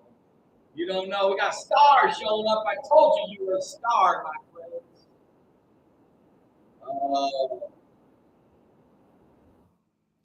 Friends, I'll tell you right now.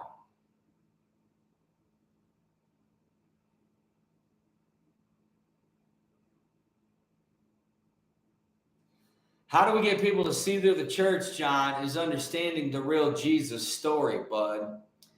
Is the love. Him saying, for God so loved the world that he gave his only begotten son. Really? Ready? Not willing that any should perish. Listen, God doesn't lose. Jesus did not miscalculate. If one went missing, he went after it. Okay? He came for the sinner. He came for the sick. He came for the marginalized. He came for the lost, the lowest, the dirtiest, the sinnerest of the sinnerest. He came for. Can I get a witness? Can I get a witness, my friends? Can I get, we just had a Resurrection Sunday, did we not? They call it Easter down here. Is that what they call it, Easter?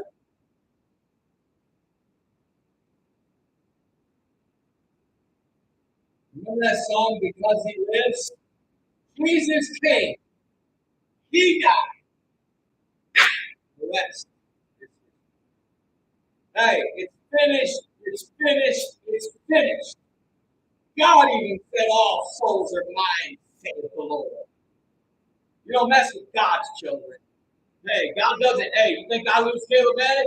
No, I know where he is. God knows where I am. God knows where you are. Because he lives, you can face tomorrow, my friends, even if you fail. You can face tomorrow. Hey, because of Jesus, it doesn't matter what you've done, where you've been, and how bad you think you are. That's why you came for you. For the lost. For the lost. So if you feel lost, you're in a good place. If you feel lost, you're not. That's why they sang that song, Wasn't It Amazing Grace? Oh, wasn't it amazing grace, my friends? I thought the grace was amazing. I don't know about you. I thought it was mercy and goodness that followed us all the days of our life. I didn't know God throws us in hell. I thought it was just created for the devil and his angels. And I believe Jesus is going to set them all free. I believe we are coming here now to set all souls free. I believe there's going to be a revival that's going to touch every breathing soul on this planet. And I believe Jesus is going to rescue him. Why did he go to hell himself for 3 days? He was in the grave, right? And he went to hell and he grabbed the keys on Satan's hands, and Satan knows. He knows. He knows. He knows, my friends, that because he lives, I can face tomorrow. All my fears are gone. Yeah, you can let go of those fears, my friends. You can let the go of those fears. You understand? God purchased the church with his blood. The church is people.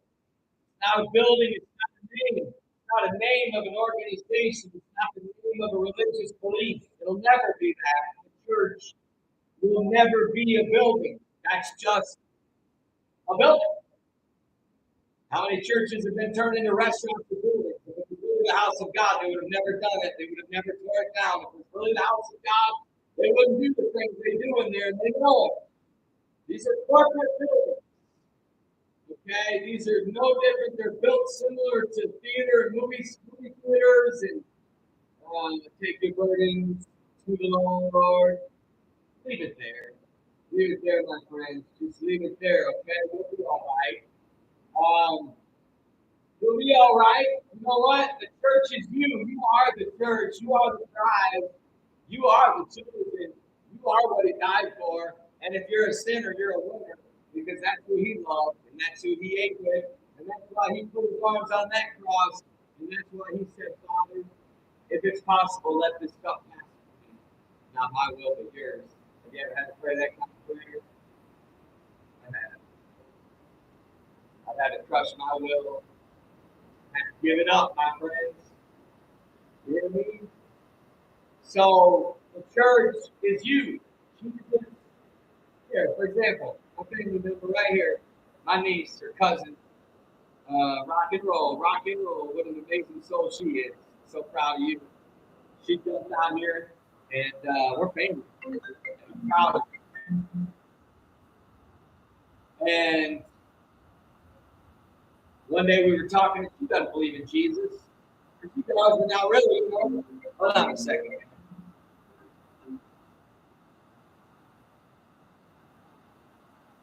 Hold on a second.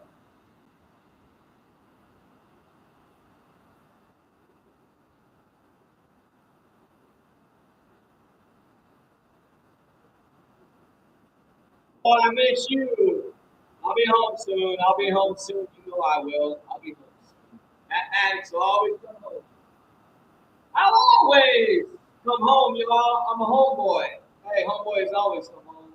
I'm a homeboy, y'all. I'm an American homeboy. I've been on this lane. I've been in America.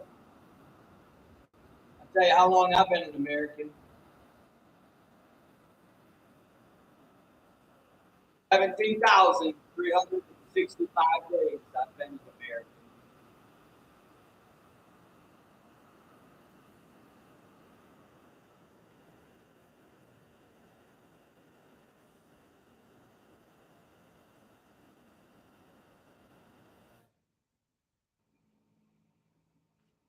Friends, I'm going to leave you with this. John, there is no way to separate yourself from the church. It's impossible. You might separate yourself from a particular body of believers or a particular church organization or a particular name. We've gone from Catholic to Baptist to Pentecostals to Mormons to you name it, we could name them. There's what? I guess there's 5,000 plus different religions. Is that a good thing? I mean, or is it really, really, really bad? Is the real evil of the world religion? Is the real evil not even government? What if the real evil of our society is religions? I mean, look at how much it divides families and divides our humanity and takes us away from our power and our own voice and our own, just family and friends and our own ability to just live out our God-given independent right, where it's like, even if you don't drink, okay, even if you don't want to drink alcohol, you should still have the right to have a beer or a glass of wine if the occasion was there, or a glass of champagne. You should have that right with zero guilt, zero whatever. And unfortunately, I can't even say that without people in the comments coming back with scriptures. Guys, there's 31,102 verses in the Bible. In the history of the Bible, if you really knew the history of the Bible, you probably wouldn't even read the King James. If you really knew the history of the Bible and you really, really, really, you probably wouldn't live in America. You'd probably move out east. You know what I'm saying? Like, if you really wanted to know the ways of Jesus, you'd probably sell your house. You'd go be homeless. You'd live out in nature. You'd have fires every day. You'd be among plants and fruits and vegetables. You'd fish. You'd eat fish. You'd be sitting with doctors and you'd be having people visit you at night because time would be irrelevant. You'd be a traveler. You'd be a wanderer. You'd be among prostitutes. You'd be eating with sinners. You'd be healing people. Like, that was the lifestyle of Jesus, y'all. So the human being is the church. Jesus said, know you not that you are the temple of God. I am the church. So to throw me away is to throw the church away, okay? To curse me is to curse the church. The only thing that I curse is religious structures and religious hypocrisy, or governmental hypocrisy, or governmental or religious control. Thank you, Carol. I love you, man. It's good seeing you, Carol Hopkins. You're still on. Well, anyways, I told my cousin, there she is, rock and roll. I love her so much. What a name, what a soul. And just proud of you and love you. And anyways, I told her, I said, if you knew Jesus, you would literally want to hang out. You would invite him to hang out with you and your friends. You would literally want to just hang with him all day. If you really knew who he really was outside of religion. And that's why this return of Christ is going to shock you guys, because it's not going to be what you think it is. They're going to shock you. What's coming is going to shock you, and I'm just trying to prepare you. We're not the only ones here.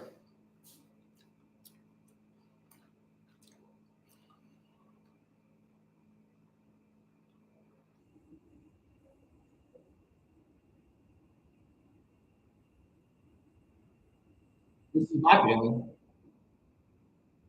I've had silver and gold, but I'd rather have Jesus.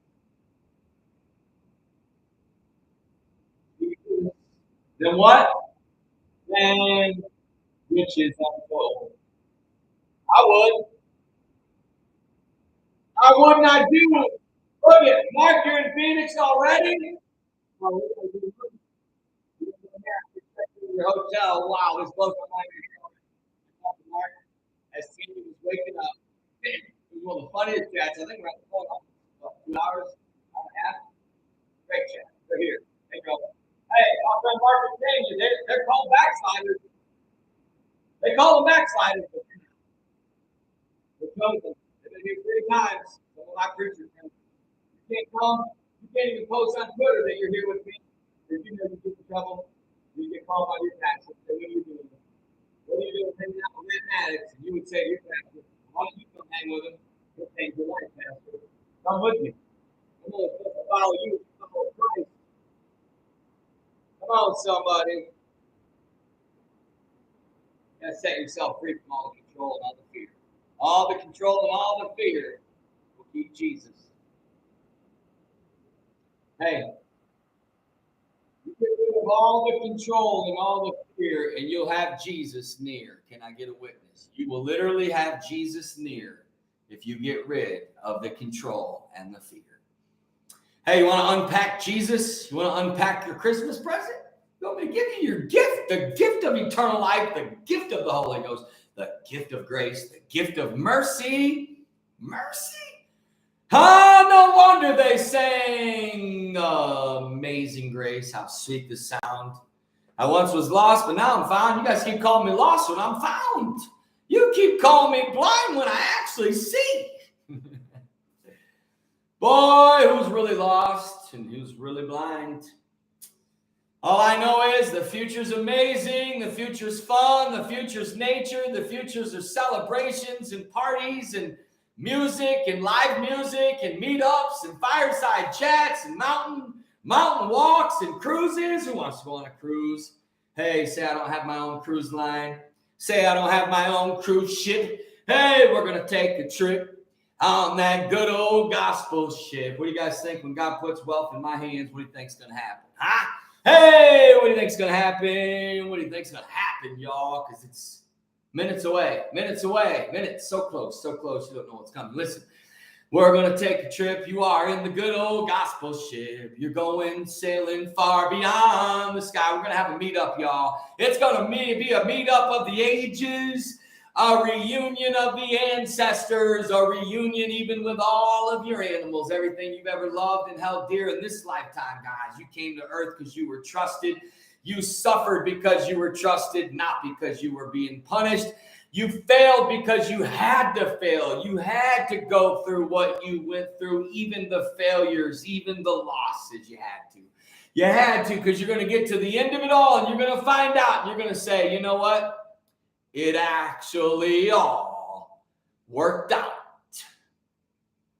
That's right, Mark. You're a follower of Jesus. That's even better. Hey, it all works out for the good. You're going to smile in the end. You're going to laugh. You'll A off when you really see what God had up his sleeve. You're going to be like, you know what? Forgive me for ever complaining. Forgive me for any time I just wasn't always smiling and just loving life and treating people right and hugging people and being good. And, you know, guys, you don't even celebrate Christmas right. I mean, how can I help you when you don't even celebrate Christmas right? Huh? How are we living in a society, YouTube, of being horrible at celebrating our holidays, what they call our holidays? Is it a holiday or not? Do we know if it's a holiday? Oh, don't get me going on the anchor hold, because I've held on to that anchor. I've had that anchor hold. I've had that crazy. I've had those angels say, no way, you ain't had it yet. I've had Michael the Archangel himself. Hey, I've had visitations from them all, my friends. Angels come by me close. Who has power in your life? Realize why you need the earth and why you need sunshine, why you need water, why you need vegetables and fruit and laughter and dancing and art and energy. Energy? Who's got energy? energy. Duh. Oh, that's how I get energy. Yeah, it's energy. Kingdoms inside. Everything you need to know is inside. That's why you need silence, quiet, nature. You don't plug with the phone at time. You don't plug with media. You need to get out in nature. You need to sleep. A lot of you don't like yourself rest. Isn't that sad that you don't let yourself rest? You don't let yourself be. You're in a hurry to eat. You're in a hurry to watch movies. You're still checking your phone. When you're eating dinner, you're checking your phone. When do you ever just be? When can you ever just chill? So, John Fulmer, to answer your question, my friend, I hear people say, well, she's not the truth anymore. And I say, correction! Correction!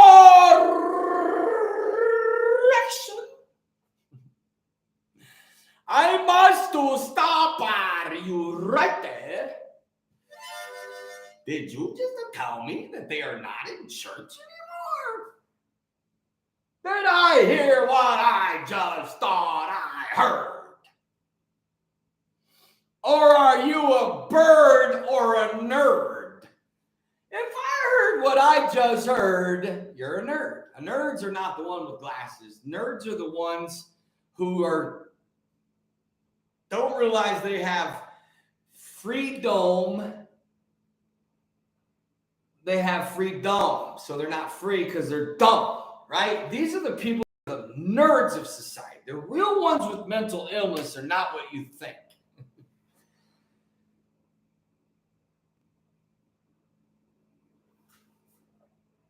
I've been to more cocktail parties. I've been to more celebrity meetups, and I've been in more rich people's homes, and I've been around what they call the normal of society.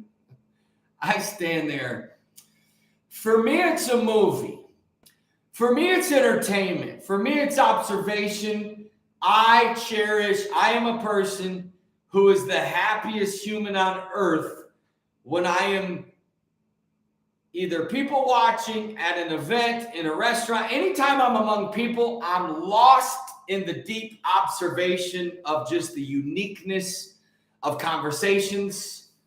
I like to watch people, how they talk when they come into restaurants, and I like to observe how they talk when they leave. So I like to stay outside of restaurants and observe this type of behavior. So I don't just walk by people, I study them. I study behavior. I study because I'm in a never-ending season of just study, I guess. I just never stop analyzing people because they're so fascinating. What fascinates me the most is when I go among to all these what they call, I don't know, green rooms, or like with the success. I hate fucking green rooms because I don't like to mix with all those people in the green rooms because they're stiff and weird and boring. I want to be out with the people. And they're like, hey, we need you to come to the green room. And I'm like, why? Why? I want to be out with the people. I don't want to be back here in the green room. Cockadoo is a green room. So it's one of those things where I'm like, hey, if you got a green room, then I'm gonna leave you be. I'm gonna leave y'all be. Okay? I'm gonna leave you with this because this is my raw, good old fashioned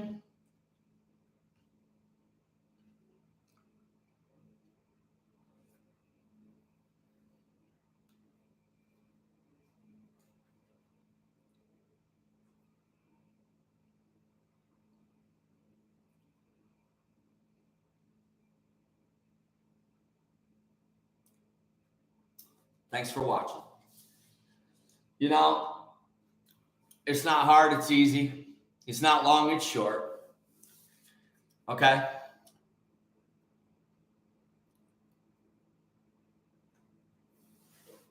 Love you, John.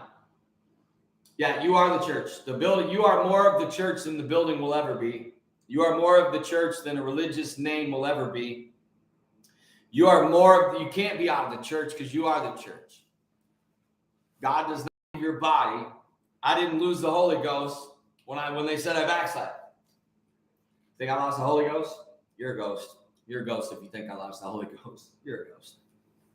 You're roast. You're toast. You're toast if you don't have the Holy Ghost. Emma, thank you for watching. God bless and love you. Daniel, you're the church, buddy. Thank you for watching. Good to see you. Guys, I'm not anti-church because I'm not anti-people. I'm anti-religion. People say, what's the Jesus mission? I said, it's the David to Goliath. It's the lighthouse, baby. It's the lighthouse. It's the hospital to the broken. It's the lighthouse in the storm. It's a blend of elements that are undefeated. It's love and truth. It's in the Jesus mission. You don't get kicked out unless you're a pedophile. Then we take you to the woods and you never come back. You know what I'm saying? The future for petties and the future of New Earth. There's no reality. It's the people and the animals are going to start devouring you in ways that there's no escape. The priority of future Earth is children, animals, and ladies safe 24/7, every place on this planet. 911 must happen or we suck. There is no success if we can't pull off safety and peace and protection for every child on this planet and animals and our ladies. You can't protect our ladies, jackass. Who are you as what they call leaders, governors, kings, presidents, and whatnot? Who are you? What are you doing in your suits in your offices? What do you need more? Do you need people to keep praising you guys? Is that what it is?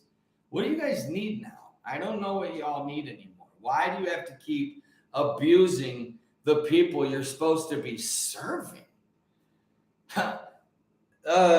Leader of the ship. Hey, when you're leader of the ship, you make for damn sure everybody's safe. You make for damn sure nobody goes overboard. If somebody goes overboard, it is an indictment on a captain. Okay? Well, how many of our leaders have let our people go overboard? Boy, you're in trouble with the angels. You're in trouble with Mother Earth. The trees hey, you think the trees are coming for you? Every kind of beast and beings in the sea, coming out of the mountains, walking in and out of realms like the snap of a finger, my friends. What can you do when they come for you? 1, 2. We're coming for you. 3, 4. You won't be able to lock the door. Do you hear the engine cranking? Do you hear the sound of the angels? Do you hear the sound of the animals? Do you hear the sound of nature? Hey, do you see the awakening? Do you hear it? Are you ready to celebrate? Are you ready to dance? Are you ready to go outside? Are you ready to grow your own food if you have to? Hey, stay calm if you have to. No worries. You'll figure it out. Survivors. We're survivors, my friends. Are you ready? Hey, we ready. We ready. We ready for y'all. Hey, we're not only ready, we're excited. We're pumped up. We're fired up. We came for this. Hey, my friends, this is the greatest time to be alive. You should be happier now than you've ever been. You should be more excited. You should be dreaming like you've never dreamt. You should be playful. You should be affectionate. You should be warm and hospitable. Why don't we just turn this whole nation into a southern nation? Why don't we just be known for our hospitality, our manners? Hey, yes, sir. Yes, ma'am. Hold them doors open. Come on, somebody. Give up that parking parking spot. You don't got to be pissed if someone cuts you off. No biggie. Come on, my friend. Live chill. Live calm. Live in control of your own life. Be the president of your own soul. Be the CEO of your own future. Come on, somebody. What do they call it? The land of what? The free? Really? Hey. Oh, say, can you see? Can you see, my friends, by the dawn's early light, what so proudly we hailed? Do we, my friends?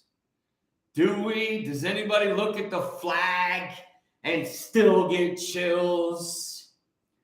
That our flag was still there, and it's going to be there. And guess what? It's going to always be there.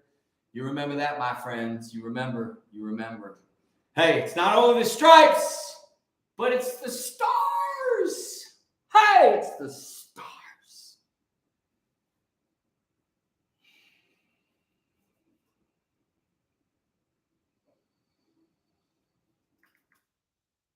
Pledge allegiance to the flag of the United States of America, to the republic for which it stands, one nation, under God, indivisible, with liberty, my friends. Liberty, liberty, liberty. Liberty! Liberty! You mean we can be free? You mean we can be sovereign? You mean we can be divine? You mean we can have opinions and we can make decisions? And we don't need to be sheep, and we don't need to live under 7,000 rules and laws in America. 7,000 laws. How many rules and laws does you got rules at church? You got rules, and I'm for rules, fools. We need rules just so we can break them. Hey, give me the rules so I can break them. Go ahead and give me the rules. Give me the rules. I'll read them just so I can break them. Get outside the rules, you fools. Honor laws, but honor God's laws. Honor nature's laws. Honor the laws of wealth, the laws of health. You know, there's actually laws, and I'm not talking about laws, what? Land, air, body. Land, air, water. You got to get to the land, you got to get to the air, and you got to get to the water to understand the laws, my friends. Hey, how we doing? You see,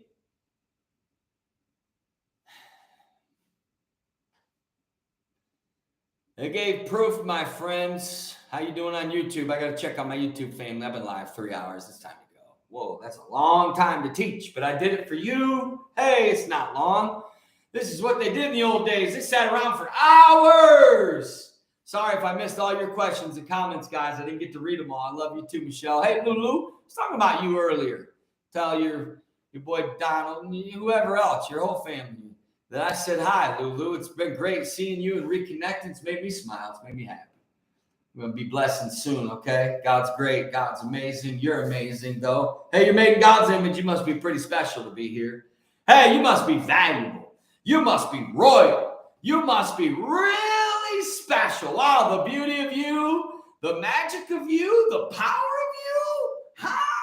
Wow, they won't let you meditate, but they go to Disney World. Can't even talk about yoga yet. Is yoga a sin? Is yoga satanic? Or is it just stretching? I don't know. Isn't it just stretching? Stretching and breathing? Stretching and breathing is evil? Oh my goodness, it's bad. It's bad, but they tell you not to do yoga while they put up Christmas trees. Please, please, please. That's not cheese. That's as weird as cheese.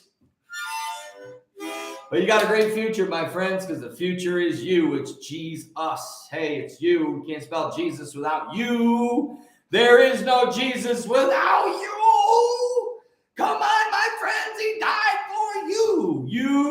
U-S-A-C. Hey, it's U-S-A. Hey, it's USA, meaning it's you. It's you, it's you, it's you. It's you, my friends. It's you. You've got the power. You've got the truth. You've got creativity. You're a designer. You're a builder. You're an entrepreneur. You're a grower. Hey, you are a survivor. If you can survive all that you've survived, oh, that pressure is producing power. Hey, you are being a diamond coming right out of the rough. You are literally rising from the ashes. like they say, my friend.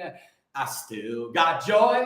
Do you? You still got joy? Yeah, you got joy, because that's what the kingdom is. The kingdom is love, joy, peace, and righteousness in the Holy Ghost. Hey, my friends, you can have it. You can have it all because you are it all. You were worth it all that God left heaven, became a man, died on a cross to save your soul. And your soul will be saved. I can assure you that. Your soul is going to be saved because your soul literally is going to return right back to God from which you came. And you're going to have the time of your life. And we're all going to have to face our past. We're all going to have to face the consequences of decisions and actions.